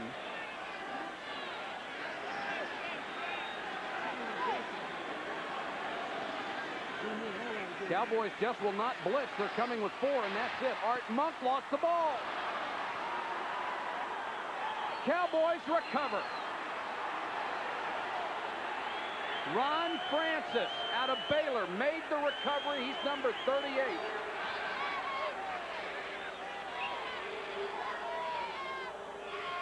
Monk's going to make the catch across the middle, and as he makes the reception, he's going to get hit not by 1. You'll see him come in to the left side of your screen. He makes the catch. Now he gets hit by Francis, who strips it away. Linebackers right there to put a shoulder on him, Randy Shannon, and the ball comes rolling out. Here's another look at it. Francis pulls the ball. Now, the question is he down when that ball comes out? Oh. He's down. Knee was down. If I'm the Cowboys, I'm going to run the play real quick so they don't go to review. And now they caught him. You lose.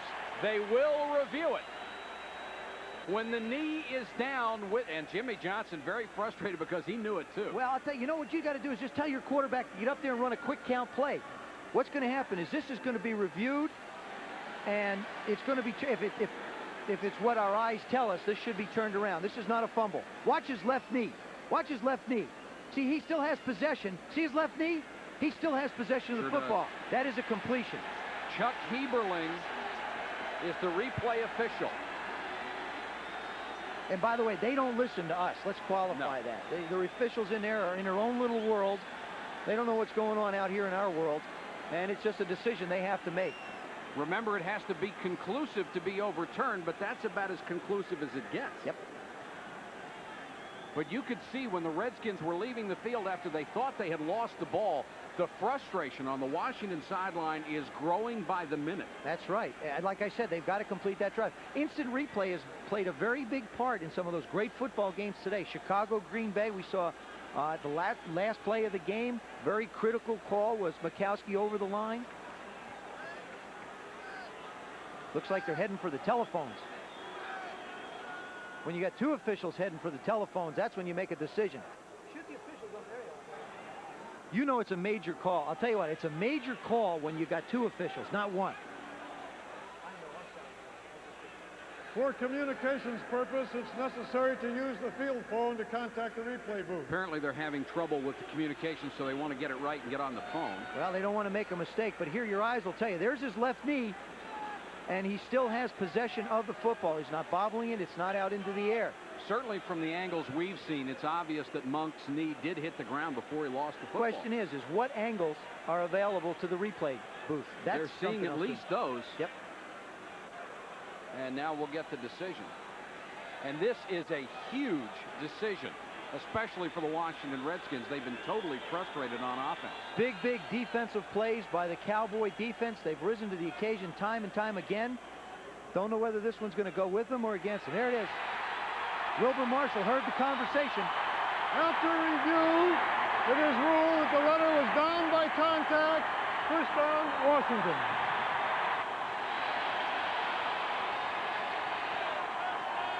Jimmy Johnson must be thinking, what else can you do to me this year? He doesn't. That's exactly. I think he's almost become shell-shocked. I mean, it's like, you're right. What else can it look at? That's disbelief and dismay. See, what happens is that his offense stood over the ball and waited and waited and waited. But of course, they are not privy to the pictures that we are. Right. I mean, everybody thinks the ball rolled out, so he's going to run his normal offense. But the rule is, if the ball is snapped, they cannot go back and review it. Absolutely not. They cannot. The ball is put in play. The play stands as is. And instead of the Redskins. Third down, Washington's football. So now we'll reset it at third down and about 4. And with 8:19 to go in the third quarter, the Redskins driving, trying to tie it up. The Cowboys, with a 10-yard field goal, have the lead 3-0. There's Dexter Manley on the left, Charles Mann. What they're doing is, what they're trying to say is, look, I don't know what he's smiling about. I got to be honest with you. If you know, things were this way, I wouldn't necessarily smile. I think he's probably explaining to Dexter, don't incite the crowd, okay? Let's not try and get any more penalties to hurt us. If they had to go for the field goal from here, it would be about 50 yards. And it looks like confusion on both sides. And now they'll throw a flag. Well, everybody was pointing at Gary Clark. And now Doug Williams wants to get his 2 cents worth in.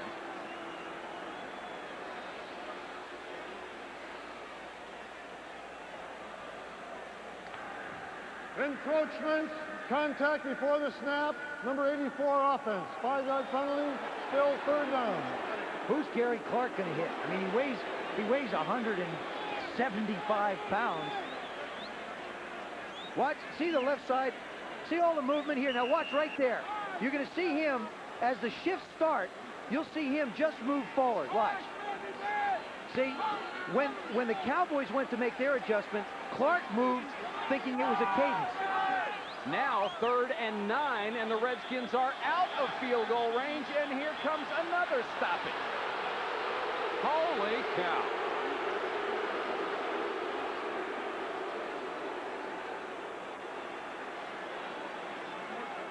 This does not look like a team that's marching its way into the I'll tell you what happened. Gordon McCarter said encroachment by the offense. That's not encroachment.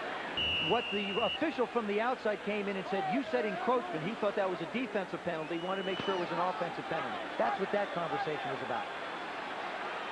3rd and 9.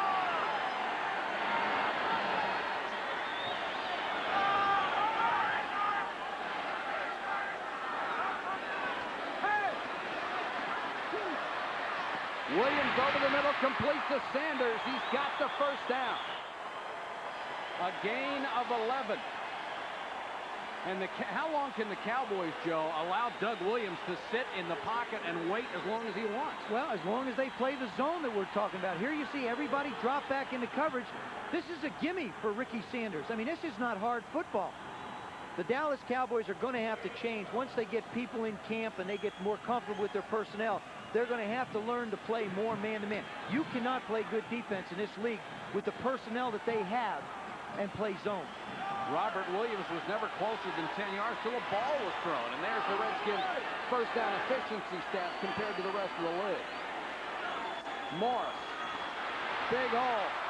Lockhart made the tackle, but he made it 8 yards downfield.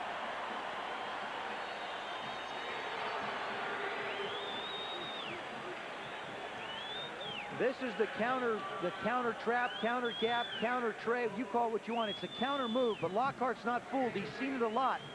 Mike Tice gets into his face, then Ed Simmons gets into his face. He plays off both blockers and makes the play. Redskins' deepest penetration of the game. with 6 minutes to go, third quarter. Morris, not this time. Ken Norton, right there, may have lost a yard. Well, you got to remember that this is Ken Norton's quarter. We talked about Jesse Solomon and David Howard are coming in for he and Randy Shannon, so he's got to make hay in the third quarter, or else he's going to be out. Watch this head-on collision right here. Dean Hamill does a good job of fighting off, and then Norton comes in and just bulldogs Morris down. This brings up a 3rd and 3 from the 18-yard line. Do you know, Mike, I remember when guys used to make tackles and just go back to the huddle. Yeah, that's a long time ago. Shooting the guy. And Redskins have not done a good job once they've gotten in this territory. Williams on a little half roll. Throws low and incomplete to Sanders. Had him open and didn't hit him. And the Redskins will have to go for the field goal. See, I don't understand. Doug Williams, with his back in particular, here's the reverse angle. He's sprinting to the left. That's the toughest throw in football for a quarterback, running to opposite the direction of your arm. By that I mean, if you're a right-handed quarterback, if you run left, you've got to turn your hips, which really puts a strain on your back to make the throw. If anything, he should have sprinted to the right to try it. Lohmiller will try from 36. He is 16 of 19 this year.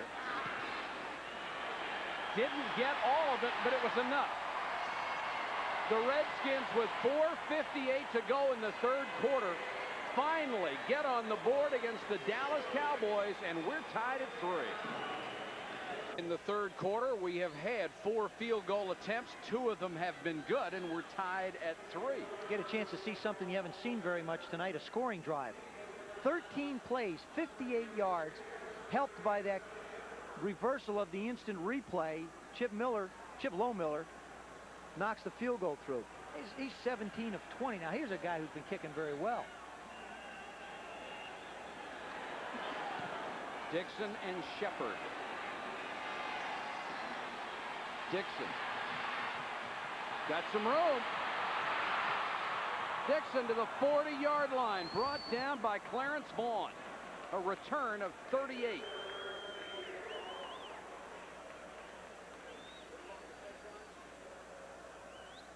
Watch the left side. You see the wedge. They're the guys around the 20-yard line. They pick off the Redskins, and he's got craters to run. What a great block. He's got a crater to run through. If he had a little more patience and set up his blockers a little bit more, he probably would have been able to squeeze another 10 yards out of it. But that's some great blocking up front by that kick return team.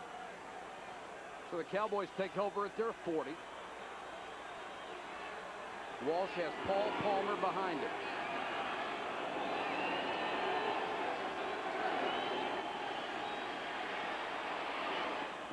Drilled it and bounced it right off of tight end Steve Folsom. Member of the sold-out crowd here in Washington tonight, the new commissioner of the National Football League, Paul Tagliabue. He's been a Redskins season ticket holder for about 20 years, but he moved out of the stands. Apparently so many photographers down around him he couldn't see the game, so he's upstairs. Well, you know, the other second half. The other thing is people think that now that he's commissioner, he gets to sit in the box at the 50-yard line. He's got seats in the end zone. That's what all he did was want to take his daughter to the game and watch it with the end zone. Poor guy can't. I hope he likes defense.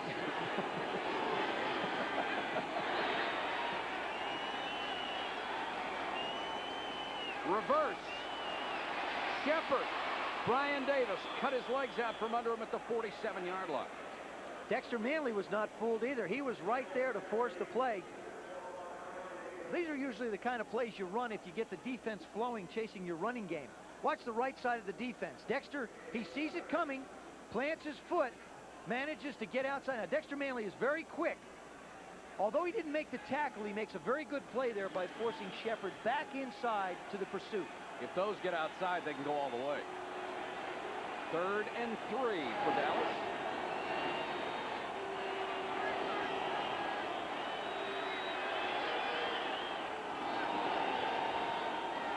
Delay to Palmer. First down. Look at this. Palmer with a huge hole up the middle. All the way to the 7-yard line. A.J. Johnson, Davis, and Vaughn, and Mayhew had to track him down, but a gain of 47 yards.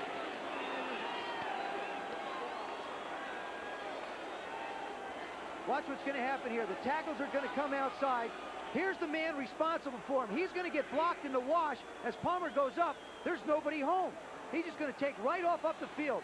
Redskins assuming that he's going to be run. Now there comes the trap on Wilbur Marshall. And from there, it's, you know, it's straight line right up to the goal line. That's a great call. Palmer again. Excuse me, Toddle-a-Tossy is in for Palmer, and Toddle-a-Tossy drags people down to the 2. They picked him up from Philadelphia.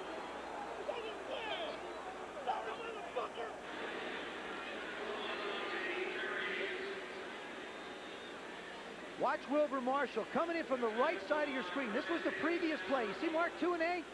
He creates the screen. You don't have to hit somebody hard. All you have to do is get in their way. And then Paul Palmer is doing exactly what the Cowboys expected him to do. Like Jimmy Johnson said, he's been here, you know, he's 180 pounds. He's been here 2.5 weeks. The plays are very simple. They're just being executed very well. 2nd and goal from the 2. Palmer is back in there as the I-back. And now Walsh doesn't like what he sees and stops the clock. Timeout with 2:21 to go, 3rd quarter. Dallas 3, Washington 3. Excited about it. Major League Baseball 1990. Got to change the name on that one. There it is. Official NFL Wilson football with, not Pete Rozelle. Hey, I want to take a second to and just, Pete has done a great job as commissioner here, and I don't think people give him enough credit. Unbelievable. Terrific guy. Terrific guy. 2nd and 2.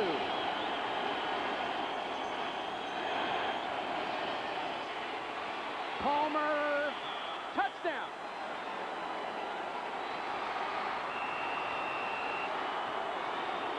The 2nd touchdown all year.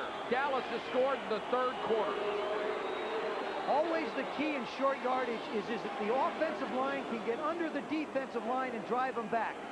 There you go. You see how high the Redskins are? They cannot get any penetration, and Palmer just slides through a crack. He doesn't really hurdle over anybody. He goes in between the linemen and winds up in the end zone.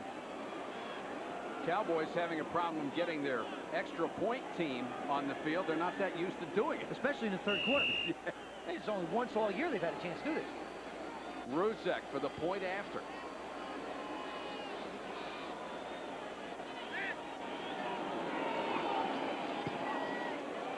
Ruzek puts it through, and the Dallas Cowboys have stunned a sellout crowd again and have taken a 10-3 lead. This is Johnson on the touchdown play. He hasn't seen many, but he knows how to celebrate. 2nd touchdown in the 3rd quarter all year long, and the Redskins look in disarray, to be quite honest about it. What has happened is the Cowboys seem to be gaining momentum. The Redskins seem to be going the other way. Right now, the Redskins got to make something happen, or else this game is not only getting away from them score-wise, but emotionally. There's the new commissioner, Paul Tagliabue. Came upstairs for the 2nd half. Yeah. He has declared his allegiance to the Redskins. Of course, he's lived here 20 years, been a season ticket holder. Can't be a very happy guy right now. No, it's not a great first day on the job.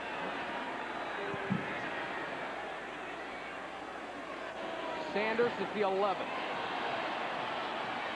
The Redskins special teams have not done a particularly good job getting the ball out of there. There is a flag down. The Redskins have not started outside their own 30 tonight.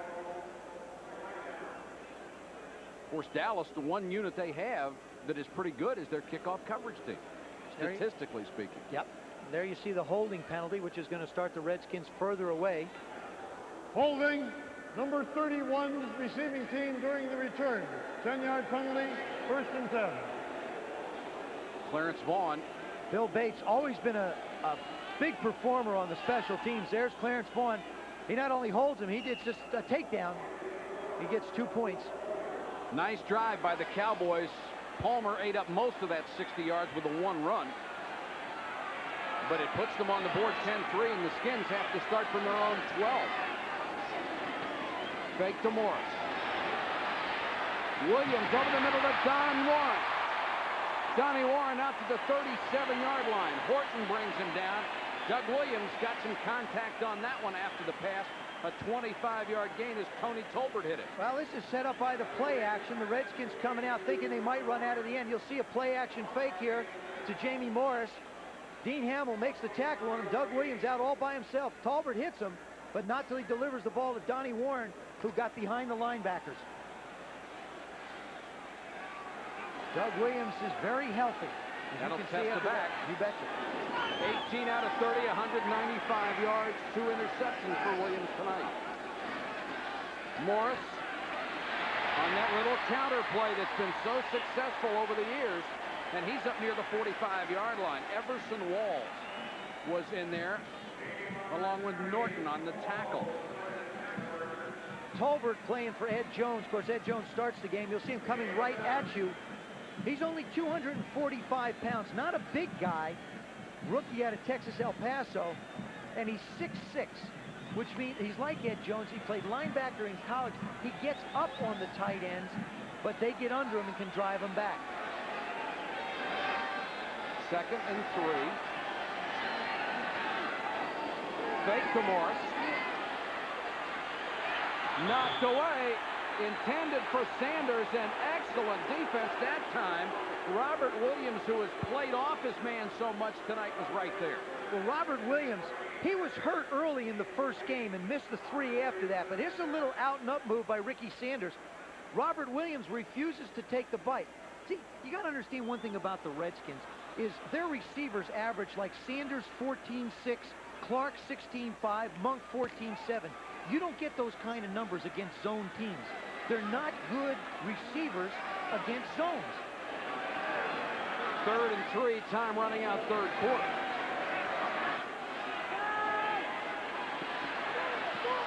Williams throws complete to Sanders, first down at the 49-yard line.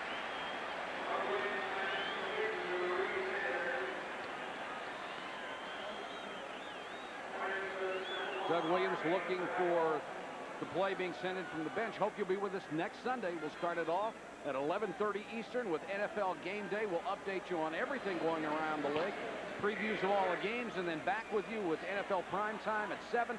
Then at 8 o'clock Eastern, Joe Theismann and I will be in San Diego for the Raiders and the Chargers. That's the end of the 3rd quarter. The Dallas Cowboys continue to shock the Washington Redskins. It's 10-3 Dallas. We'll be back with the 4th quarter from Washington in a moment. She said, they want you to light the nation's Christmas tree. I said, well, let me tell you something. If I go down to light that tree, I have to leave the team. And we're playing Dallas this week. Suppose I go down there and light that tree and we lose the game. I'll never forgive myself. Tell them I'm honored, thanks, but no thanks. And he's not kidding either. No, he's not. I played 1974. George Allen brought me to Washington, and then when he left in 1977, this rivalry is his. If anybody wants to call somebody, you call the Cowboy-Redskin rivalry the creation and brainchild of George Allen. Redskins with 15 minutes to catch Dallas.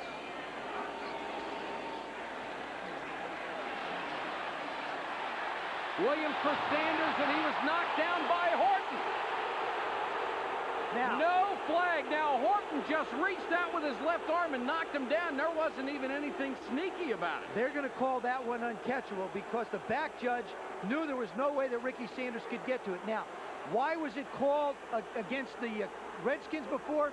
Because on defensive holding, you cannot have an uncatchable ball. On pass interference, you can look at it and say, yes, it's an uncatchable ball.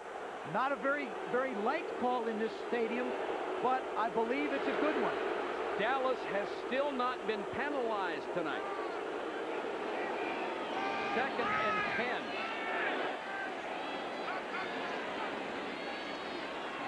Jeffcoat with a big rush, complete to Bynert. And Randy Shannon made the big play. There's a flag down. Pointing at Shannon, looked like a face mask.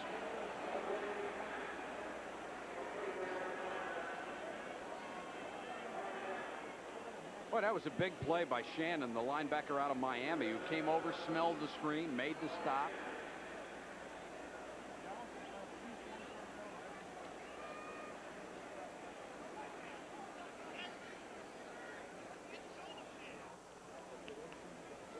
We have 14:48 to go in the game. It is 10-3 Dallas. There is no foul. It was not a face mask call. He had him by the shoulder pad. No foul. Well, they still haven't been penalized. I want to tell you something. This officiating crew is doing one heck of a job tonight. Watch this. See his hand? Now, he does not have the face mask. He still doesn't have it. He has his underneath his neck. See, he never grabs his face mask. Here's another look at it, a little closer. Watch. Across the chest, his forearm touches it. He never grabs it. See, he never really grabs the face Nice mask. call. And that's the cooperation of the officials. 3rd and 10.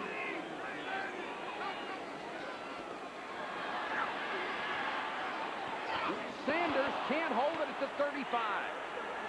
Just off target, and the Skins will have to give it up.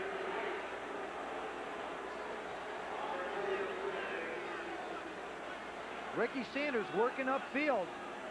Does a good job, turnaround pattern. Now that's a bad throw by Doug Williams. Ricky is coming back to the quarterback like he should, and the ball is thrown a little too far outside. Still, rusty. That's the best way you can describe Doug Williams. Low snap. Moshenko gets off the low kick. Shepard lets it go, and it rolls into the end zone. 49-yard punt. No return. 14:34 to go in the game. Out at RFK, but it has not been a happy night for Redskin fans. They trail the Dallas Cowboys 10-3. The key so far tonight, Dallas, no penalties, no turnovers.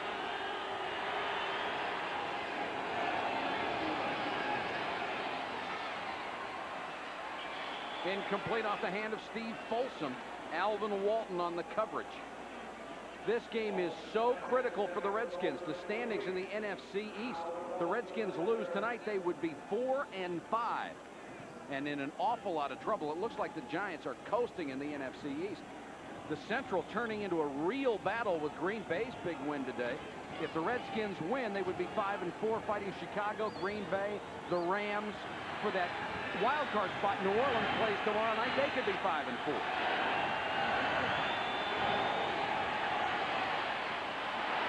Walsh to Martin, wide open. Kelvin Martin beat double coverage to the Redskin 43-yard line. Bowles and Davis were there but couldn't stop it. That was man-to-man coverage. Todd Bowles was the center fielder. He couldn't get over. Brian Davis just locks up with Kelvin Martin, and Brian Davis is toe-to-toe. He doesn't really get a hand on it. That's where he got beat. He doesn't get beat downfield. He got beat at the line of scrimmage. And there's a guy who takes a swing at a ball. Now, Brian Davis has been snake-bit. He's had his hands on the ball and everything else and not been able to come up with a play. Calvin Martin's a little bit excited. The Cowboys at the Redskin 42. Here comes the reverse. Dixon still on his feet, took a wicked shot as he got to the 37. And Steve Walsh decides to take on Dexter Manley. And won. Well, sort of. Like Drew at least. Watch this. Here it goes. Pitch out to the right side of your screen. Now Dixon will come, and Walsh is leading this. Look at left part of your screen. Look at it. He's got Dexter Manley tied up. Dixon hurdles Alvin Walton, bounces off of Raven Caldwell. Here's the block. Look at that. Gets that shoulder in there. Boy, did Raven Caldwell unload. Gain of 6, 2nd and 4. Palmer. Charles Mann and Tracy Rocker right there. Well, it's the first time we've called Charles Mann's name since early in the first quarter. He has got to be the guy that's got to play. I mean, he's going to have to start making things happen out there. Against Dave Waddell. Now, Waddell goes the other way. Nate Newton, who was supposed to block him, never does. And Charles Mann delivers a right forearm on Paul Palmer. Doug Williams hoping for a chance. His team down 10-3. They can't afford to let Dallas get further up. Not the way they played. Well, you know, you just say a penny for your thoughts. All he's thinking about is stopping defense.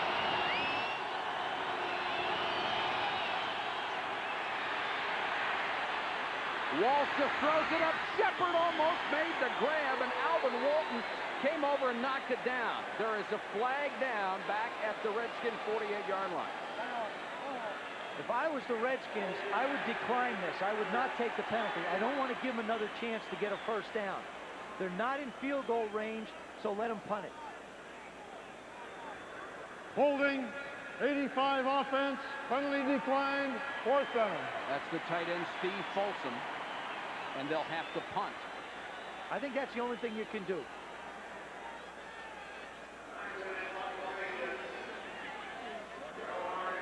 Saxon has had a good night. He's had a good year, really. Howard waits at the 10-yard line. Clock running.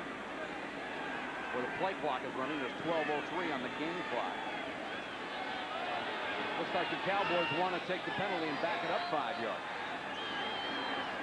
And they finally snap it. Saxon kicks it as high as he can. Howard, fair catch at the 13. 11:56 to go in the game. After a 26-yard punt, the Cowboys still lead by a touchdown. Low-scoring battle, 4th quarter in Washington, 11:56 to go.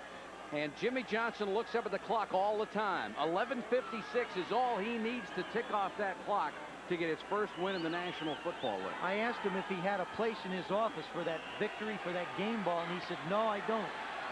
He'll make one. He might make one if he has to, yeah. The only win Dallas has had in its last 20 games came right here last year.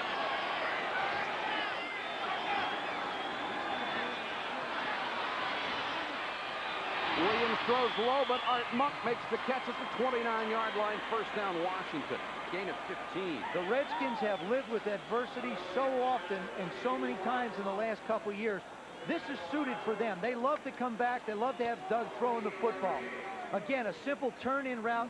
Matt, see how Monk goes down and cradles the ball. I mean, he doesn't take a chance on reaching down. He just wants to make the completion for Doug. Considering the lack of activity and only 2 days practice after back surgery, Doug Williams is playing very well. Here comes the blitz. He rolled out of it, throws for Sanders. Got a fingertip on it, and that's all. Ray Horton on the coverage, but he was beaten. Redskins had the play they wanted. They anticipated the Cowboys coming. They've been blitzing more on 2nd down and long to try and stop the run, and they couldn't complete the pass.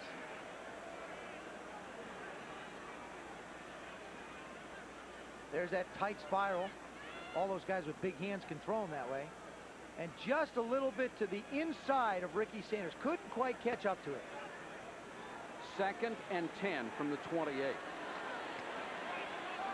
The Redskins offense is running out of opportunities. 11:14 to go in the game.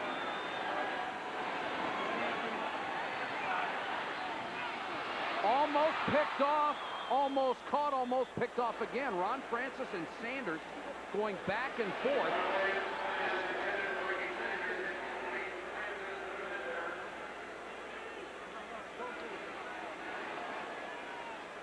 See, Ricky Sanders comes inside again. They're playing the zone. Now, Vince Albritton does it with Francis, just reads his eyes. Sanders almost makes the play. Francis almost makes the play.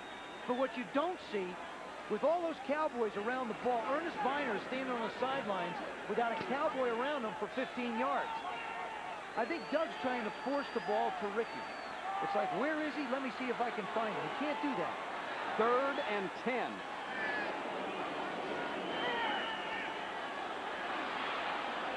To Monk, short. Diving, trying to get extra yardage, but way short of the first down. Why do you throw a pass that short on 3rd and 10? Because if you throw the ball in front and Art Monk runs with it, he's going to get the first down. What happens is the ball is thrown behind him. He has to turn around and make the play.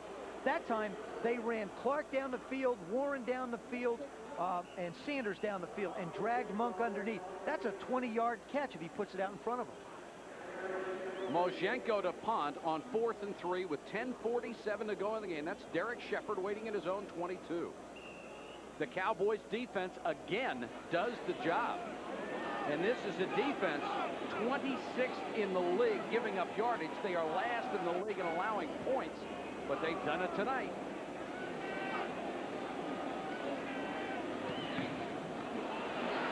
Low line drive. Shepard with a chance to return it. Oh. 40-yard punt, a return of 8, and a wicked hit at the 35. More than 55,000 people are sitting here saying, what is going on? They're sitting on their hands not to keep them warm because there's nothing to clap about. Smattering of Cowboy fans in here having a great time. I mean, you look at the Redskins on the bench, and everybody's sort of waiting for something to happen. Cowboys start from their own 35.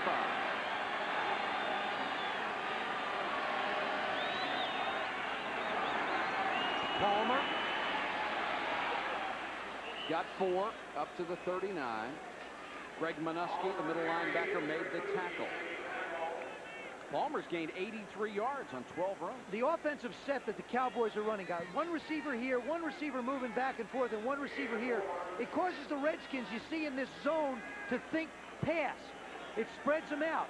Then Palmer just picks his way up inside and picks up 5, 6, 7 yards, keeps the clock running. Believe me, this is where a quarterback gets in the huddle and is very appreciative of a 45-second clock, not the 25 seconds that they used to have. Cowboys would love to control this for a while and get at least a field goal. Comes the blitz. Walsh unloads, and the receivers were crossing. Dixon and Martin right in front of each other. You know, interesting about that, that was a blitz break-off. But what happens with young receivers is if the two of them are outside wide, they're supposed to go upfield about 4 or 5 yards. Well, if you're young and you're excited and you're in the league as a youngster, you go 2 yards. And if the other guy's young and excited and a youngster, he goes 2 yards, and you almost run into one another like they did. 3rd and 6 for the rookie Steve Walsh out of Miami. Trying to be part of his first NFL victory. Great time for another long count. You know the Redskins are going to come after you. Why not try another long count? Up there it was.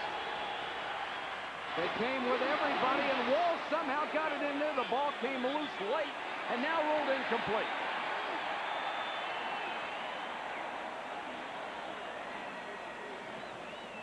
It looked like a catch momentarily, but Martin couldn't hold it.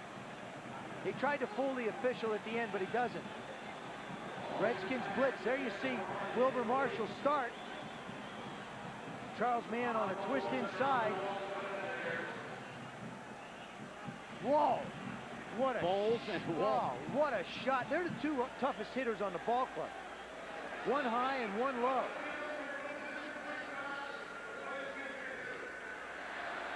That play will be reviewed to see if he actually came down with the ball, because the ground couldn't cause the fumble, but it looked like that fumble was caused by Todd Bowles. Looked like 23 and 40 caused the fumble. And they're harder than the ground. Oh, gee, what a shot he took in the head on that one. As ruled, 4th down. Watch this. He peeks a little bit to see if Bowles is coming, and he doesn't get disappointed. And Alvin Walton hits Todd Bowles, doesn't even hit Kelvin Martin. That ball, there you see the ball on the ground. Play stands as ruled after the review, and the Cowboys will have to punt with 9:24 to go.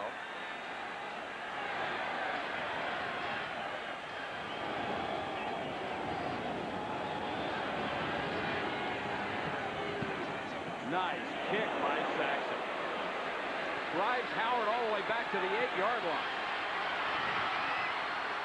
And Howard gets it back to the 15. 53-yard punt, a return of 6. Cornell Burbage down on special teams to make the tackle. The storyline of this one has been missed opportunities, and Paul Palmer rushing for 83 yards. The Redskins as a team only 45. Dallas has not made the killer mistake. No turnovers, no penalty. The Redskins with 2 Doug Williams interceptions, and Dallas gets only its 2nd touchdown all year in the 3rd quarter to lead 10-3. He played the Philadelphia Eagles back in 1984, I believe, and they had no penalties and no turnovers and lost to him in a close ball game. So you got to force the turnovers. They make the biggest difference in victories and losses. Biner on the delay behind Jacoby. Ernest Biner out to the 24-yard line. Biner said this team was embarrassed against the Raiders.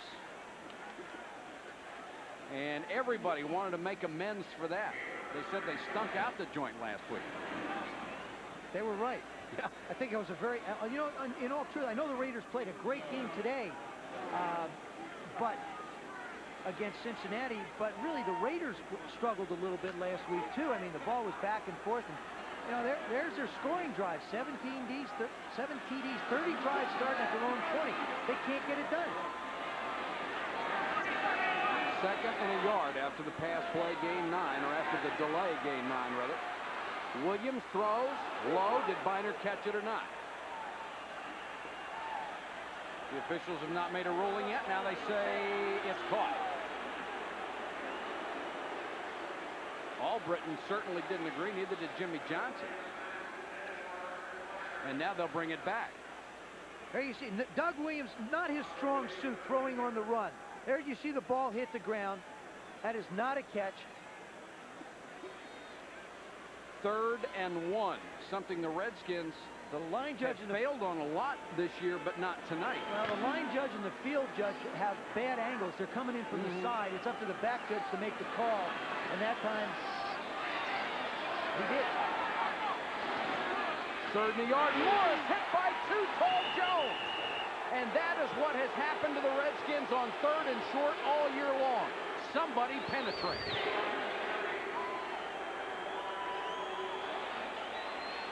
Big Ed Too Tall Jones had one more play against the Redskins. Right side of your screen. You'll see him come in and make the play. Ernest Biner just flat missed him.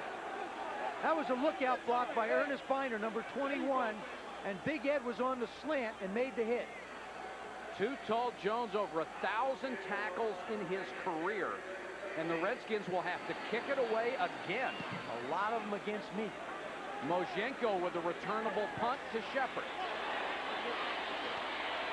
Boy, Shepard has taken some shots tonight. 4-yard return after a 41-yard punt, but there's a flag down on the play.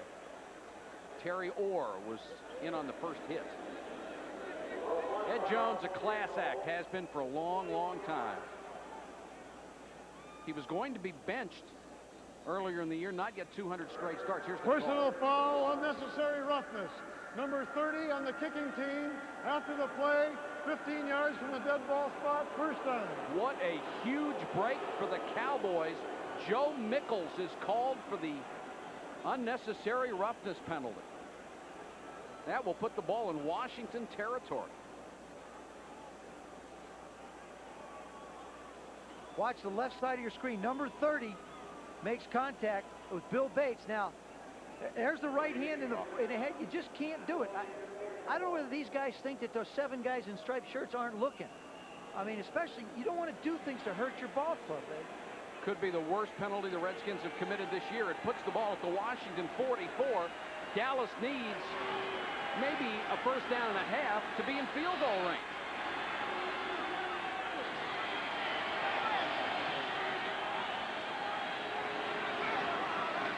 Paul Palmer. Nice cutback inside the 40 to the 39. Again, the Cowboys not doing anything fancy. They line up with the 2 wide receivers, and they let Calvin Martin run back and forth, and then they go ahead and hand the ball to Paul Palmer. There's a veteran telling his football team that I can taste this. 7 minutes, that's all it is. He's reminding the guys, look at the clock. 7 minutes, that's all we have to play. I'll tell you, they got to get excited being this close to number 1. Even though they are 0-8, every team they have played has come out of the game saying, hey, these guys play hard. And they played hard tonight. The clock becoming a big Redskins enemy. Palmer again. 30, 25, and more. Bowles and Davis brought him down. This puts Dallas within field goal range and puts Paul Palmer over the 100-yard mark for the night. Boy, Joe Gibbs can see the season slipping away before his very eyes. Tracy Rocker takes an inside, Charles Mann takes an outside, and Paul Palmer comes in between them. He'll go over 100 yards. Here's a guy who's been in camp 3 weeks. 3 weeks he's been with the Cowboys, and he'll go over 100. Joe Gibbs, I don't think you would have believed if you told him Dallas would have 10 points in the fourth quarter that he wouldn't be way ahead.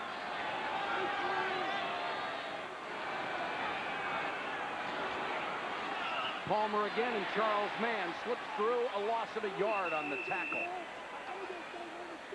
Now, if you're Dallas right now, you can't get too conservative because Roger Ruzick has not exactly lit the world on fire with his foot. And if he lines up to kick a field goal from somewhere around the 25, we're talking 32, 42 yards. Statistics would say that's not a very good shot for the Cowboys. Redskins have plenty of time to go down and tie it, send this thing into overtime, and you let it get away. They can't get out of their game plan. I still think Walsh has got to throw the football. But they are certainly taking time off the clock. It nears 5 minutes. Comes the blitz, and Walsh on the little roll trying to get away from Manley, and Darrell Grant came back to make the tackle. Dexter was not fooled on that one. You wouldn't expect it from Steve Walsh, but that's basically what they did. A lot of times, coaches, to not risk a fumble, if you don't hand the ball off, you don't have to worry about it, and that's exactly what they're doing. The Cowboys, I think, are sitting too early on this one. I think they should still stay in their game plan, let Walsh throw the ball a little bit, and try and do it. It's a little tough to blame them, though, isn't it? At 0-8, and they're up by 7, I'd be a little conservative, too. Protect it. Any way you can protect it, protect it. You can bet the Redskins are going to be coming after him, too. Here's the blitz. Dixon can't get a hand on it. Can't bring it in. A.J. Johnson was out there on the coverage. And Charles Mann was in Steve Walsh's face.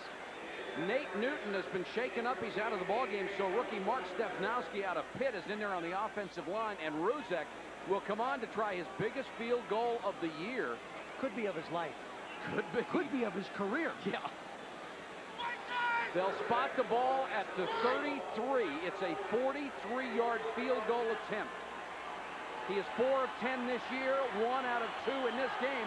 The Redskins only have 10 men on the field, rushing on an 11th. Plenty of distance. And Roger Ruzek has put the Dallas Cowboys up 13-3 with 4:05 to go in the game. There's a guy responding to pressure. He has not been kicking well. Obviously, the statistics bear it out. He comes through with the biggest kick of the year, and I'm sure his career to date. You can't say enough about what the Dallas defense has done tonight. Statistically, one of the poorest defenses in the league, giving up yards, points, you name it, they've given it up. But they played very well against Phoenix last week on defense, did not allow a touchdown, and they have played brilliantly tonight. Bend, don't break. They haven't even bent that much. You know what they've done, Mike? They've done a great job of disguising the defenses. A lot of teams I read in the clippings were commenting that they were very simplistic and that it was easy to go against them. And even the Redskins made that comment in the first game. And in talking to their defensive people, Everson Walls explained to me, he said, we're trying to disguise our defenses a little more and become more effective. Same defense, but we just want to give people different looks, and they have. Jimmy Johnson said he was really tired of being the soft spot on everybody's schedule. Not the soft spot anymore, and a lot of Redskin fans are going to try to beat the traffic. I'll tell you, I haven't been in this stadium in a long time, but when I played here, all the years I played, I don't remember people leaving this early. Not this many of them. They're walking out in droves. And the Redskins need something they haven't had so far tonight, some big plays. Sanders cut down at the 27-yard line. Again, this would drop the Redskins to 4 and 5, and I would think virtually put them out of business. Yeah. And Roger Ruzek, he finishes it off, a 43-yard field goal. Maybe the most important stat outside of the fact he made the field goal is they used up 3:21 on the clock. That's right. Obviously, the clock is their ally. The Redskins have got to go to their red ball or 2-minute offense right now. They cannot afford to huddle.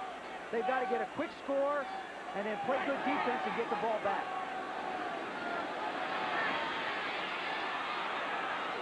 Williams guns this one to Clark, complete at the 45, and here comes the hurry up. Now you're going to see an offensive line that knows how to run the hurry up. That's really the key to the 2-minute or hurry up offense, is how quickly your linemen can get set. And these guys do a great job. Williams with a lot of time for Art Monk, overthrown. Good coverage by Williams that time. Stops the clock with 3:32. The Redskins are not done yet, though, folks. They're down by 10, have all their timeouts left in the ball. But here's what they have to face. Look at the next 3 weeks. Now they got to go to Philadelphia, get Denver here and Chicago here. This is a game, as they looked at their schedule in November, they felt and believed that they had to beat the Redskins and get ready for the Eagles. Dallas, right? Beat the Cowboys. I'm sorry. They beat the Redskins is what they're beating. They're beating themselves. But beat the Cowboys and get ready for the Eagles. It's that first step they've forgotten so far.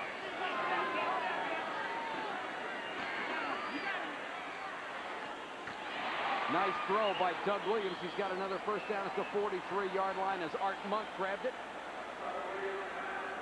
Moving as fast as they can. You see the clock on your screen. Williams 25 out of 43. 253 yards tonight. Chased by too tall Jones. Unloads. Monk was open. Couldn't hold it. Walls and Horton back on the coverage. Momentarily, Art Monk had a step. Great job by Jeff Coat and Ed Jones to flush Doug Williams out of the pocket so that he couldn't set to throw it. There you see Art Monk. He's going to go by Everson Walls. Now he's by him. Problem is Doug Williams isn't ready to throw the football, and he has to throw it off balance. And it gave Horton time to get over. Ball is spotted at the Dallas 43, 2nd and 10. The Redskins need 2 scores.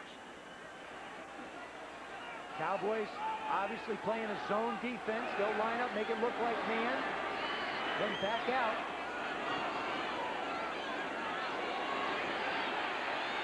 Gary Clark with Williams and couldn't hold it. That was no zone. Williams and Clark were man for man, and Clark for a while had a step. Clark killed him. Didn't have a step. He flat beat him off the line. Doug Williams, I think he thinks his arm is stronger than his. Watch Gary Clark. He's just going to kill Robert Williams. He's by him by 4 yards right now. If Doug Williams had let the ball go, Robert Williams would have never caught him. As a matter of fact, he thought it was all over. Now, Gary Clark's doing everything he can to get in position.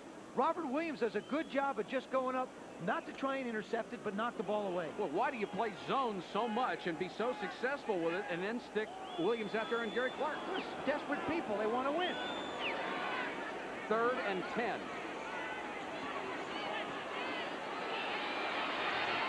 Williams got rid of it. Monk tried for the diving catch at the 28, but couldn't get it. 4th and 10 with 2:50 to go. One of the few times Williams has been under pressure from the rush. This is where the rustiness of Doug Williams is showing. He's been late with every deep pattern he's tried to throw. And Don Bro signaling it in, the gentleman with the white cap, the running back coach of the Redskins. He signals the play in, and this is it. This is not the game for the Redskins. This is a season of salvage right here. Look at Jimmy Johnson. You don't think he's rooting his Chargers on? 4th and 10. Last shot for the Skins.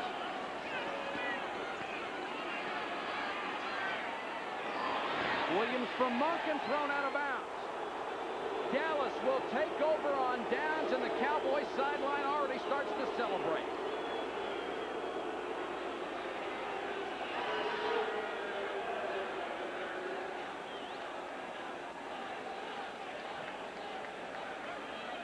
Boy, and there is nothing but dejection on the Washington Redskins sideline. You know, if the Redskins go on to lose this, Mike, makes them 4-5. We talked to Joe Gibbs at length. And Jimmy's saying, hang on to the ball, don't put it on the ground. But we talked to Joe Gibbs at length about his football team over the last couple of years, and he said, hey, I don't like losing, especially after we've won so much. And if it's time to leave, I'm going to make the decision. Nobody's going to have to tell me to go. And this has got to leave a terrible taste in his mouth. Sure does. They'll go to the eye now, try to keep it on the ground and work time off the clock. Palmer does more than hold on to the football. Now he lost it. Cowboys got it back. Holy cow. The only thing Paul Palmer had to do was hang on to the football, and he fumbled it. Well, he switches it from one hand to the other. Now, Paul Palmer, he thinks that he's out running in the first quarter. This has been the book on him. You see, he doesn't really put it away. He should get in traffic and cover it up with two hands. This guy is protecting a lead, protecting the first victory for his football team. Mark Stepnowski hustling downfield made the recovery. And Jimmy Johnson on the sideline saying, hey, son. I think he just drove his point home. Yeah. Listen, don't do that. Tom Landry won the last game of his professional career here. It looks like Jimmy Johnson will win his first here. And Joe Gibbs has had to look at both of them. 2 timeouts remaining. Williams had one shot at Gary Clark in that last drive when he beat Robert Williams up the field, and it got away from him.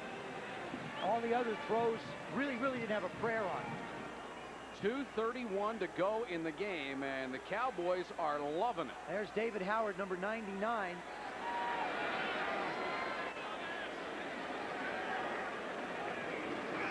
Tartalatossi is in at tailback, and you can believe he'll hang on to the football. And the Redskins will use a timeout to stop it with 2:26. Now the Redskins will only have 1 timeout left. If they use that, then it'll go to the 2 minutes to act as another one.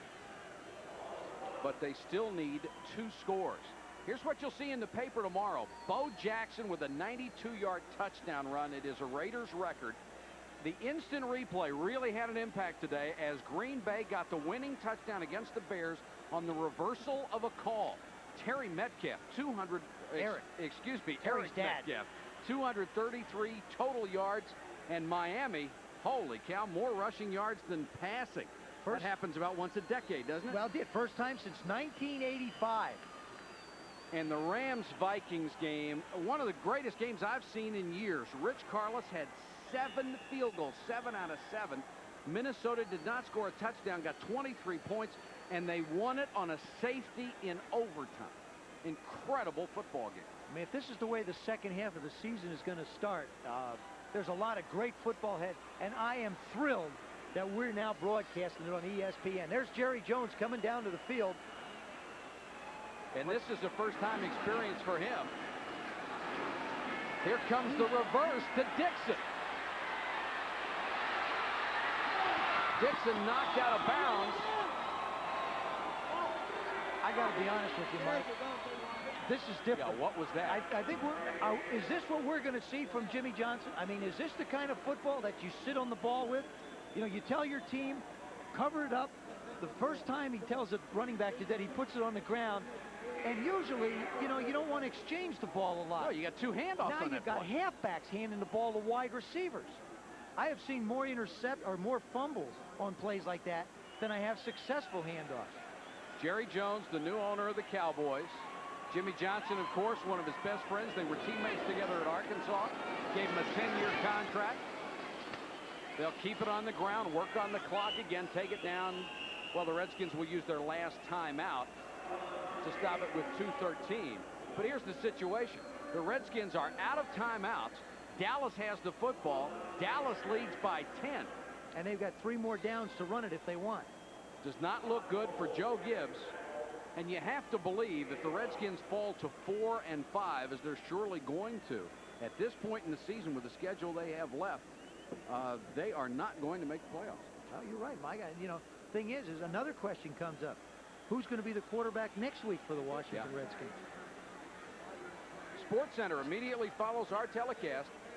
We'll update you on everything that's gone on today in the NFL, the New York City Marathon, and a chat with Pete Rozelle. And as Joe mentioned earlier, the man has never really gotten the accolades he deserves for the unbelievable job he has done in building the National Football League. Yeah, he's been a peacemaker.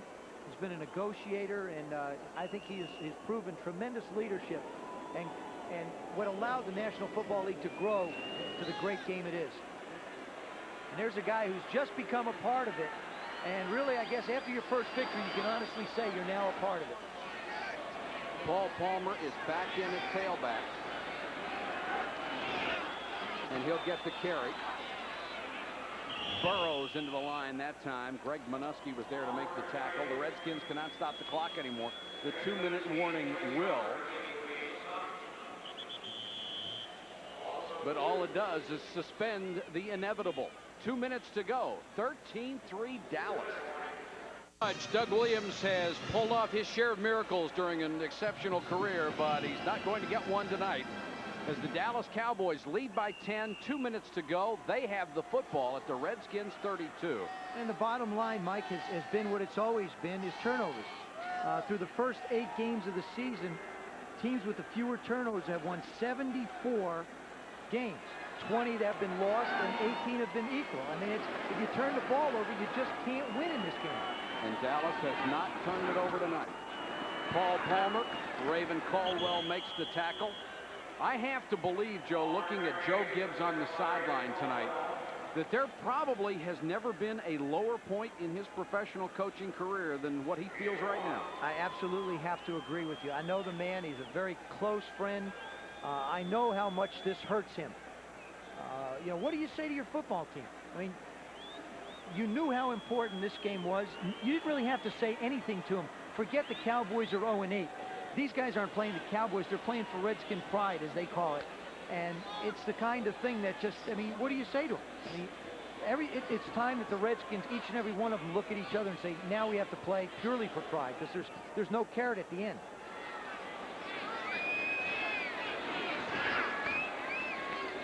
Walsh rolling like he's going to throw, and then eats it as Raven Caldwell pulls him down.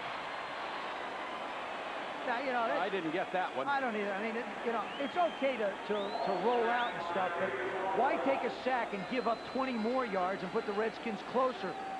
You know, theoretically, run this with me, okay? 2 or 3 plays, boom, boom, boom, they're in the end zone. You got 40, 35 seconds left. You kick an onside kick. Lohmiller's got a great leg. You complete one pass, and now you're going to overtime when you've got it right in your hands. Miracles have happened. That's the first time the Redskins have started outside their own 27-yard line tonight after they lose the ball on downs.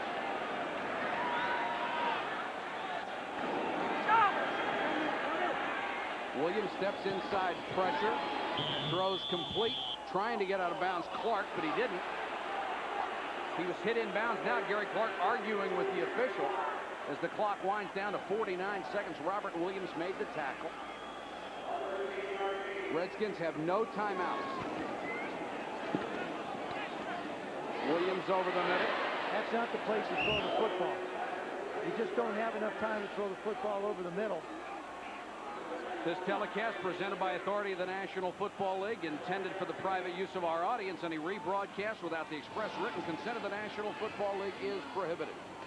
Well, the Redskins just have to throw the ball in the end zone. Again, they dump it off, and Biner runs it out of bounds. 20 seconds to go in the game. If they were down by 7, that'd be one thing. They're down by 10. They need 2 scores. The pass before this one's the one that's got me baffled a little bit. There's no reason to throw the ball. They should be throwing the ball down. So what if it's intercepted? You don't care if the ball's intercepted now. Statistics don't mean much. Ask the Minnesota Vikings about throwing the ball into a bunch of people. And you got Hassan Jones running up and making an absolutely, not one catch, but he repeated almost, he almost had the first one, made a sensational catch in the second.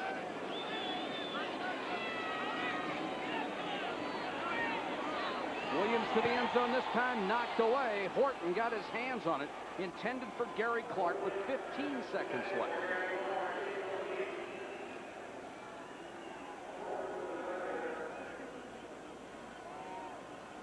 Sports Center follows our telecast. Remember, next week we will be in San Diego to see the Chargers and the resurgent Raiders. Before we say that, Doug Williams was responsible. One man doesn't lose a football game. The credit has got to go to the Dallas Cowboys tonight. Sure does. They took this game right to the Redskins, right in their own backyard, and they came in and they physically outplayed them. They just flat physically outplayed the Redskins. Biner to the 9.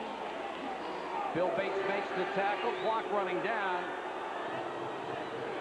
Skins trying to get off one last play, but it hardly matters. Gun has gone off. It's over. The Dallas Cowboys get their first win ever under Jimmy Johnson after an 0-8 start. And for Jerry Jones and Jimmy Johnson and the Cowboy players and their fans, what a great night this has to be. If there's anybody in this league they wanted to beat, it was the Washington Redskins. Big Ed Jones, his last time in RFK, and Jimmy Jones, he didn't have a space for that ball in his office, but he's got one now. Our final score, the Dallas Cowboys 13, the Washington Redskins 3. For Joe Theismann, this is Mike Patrick for our entire ESPN crew saying goodnight from RFK Stadium. Coming up next, Sports Center, let's join Bob Lee and Dan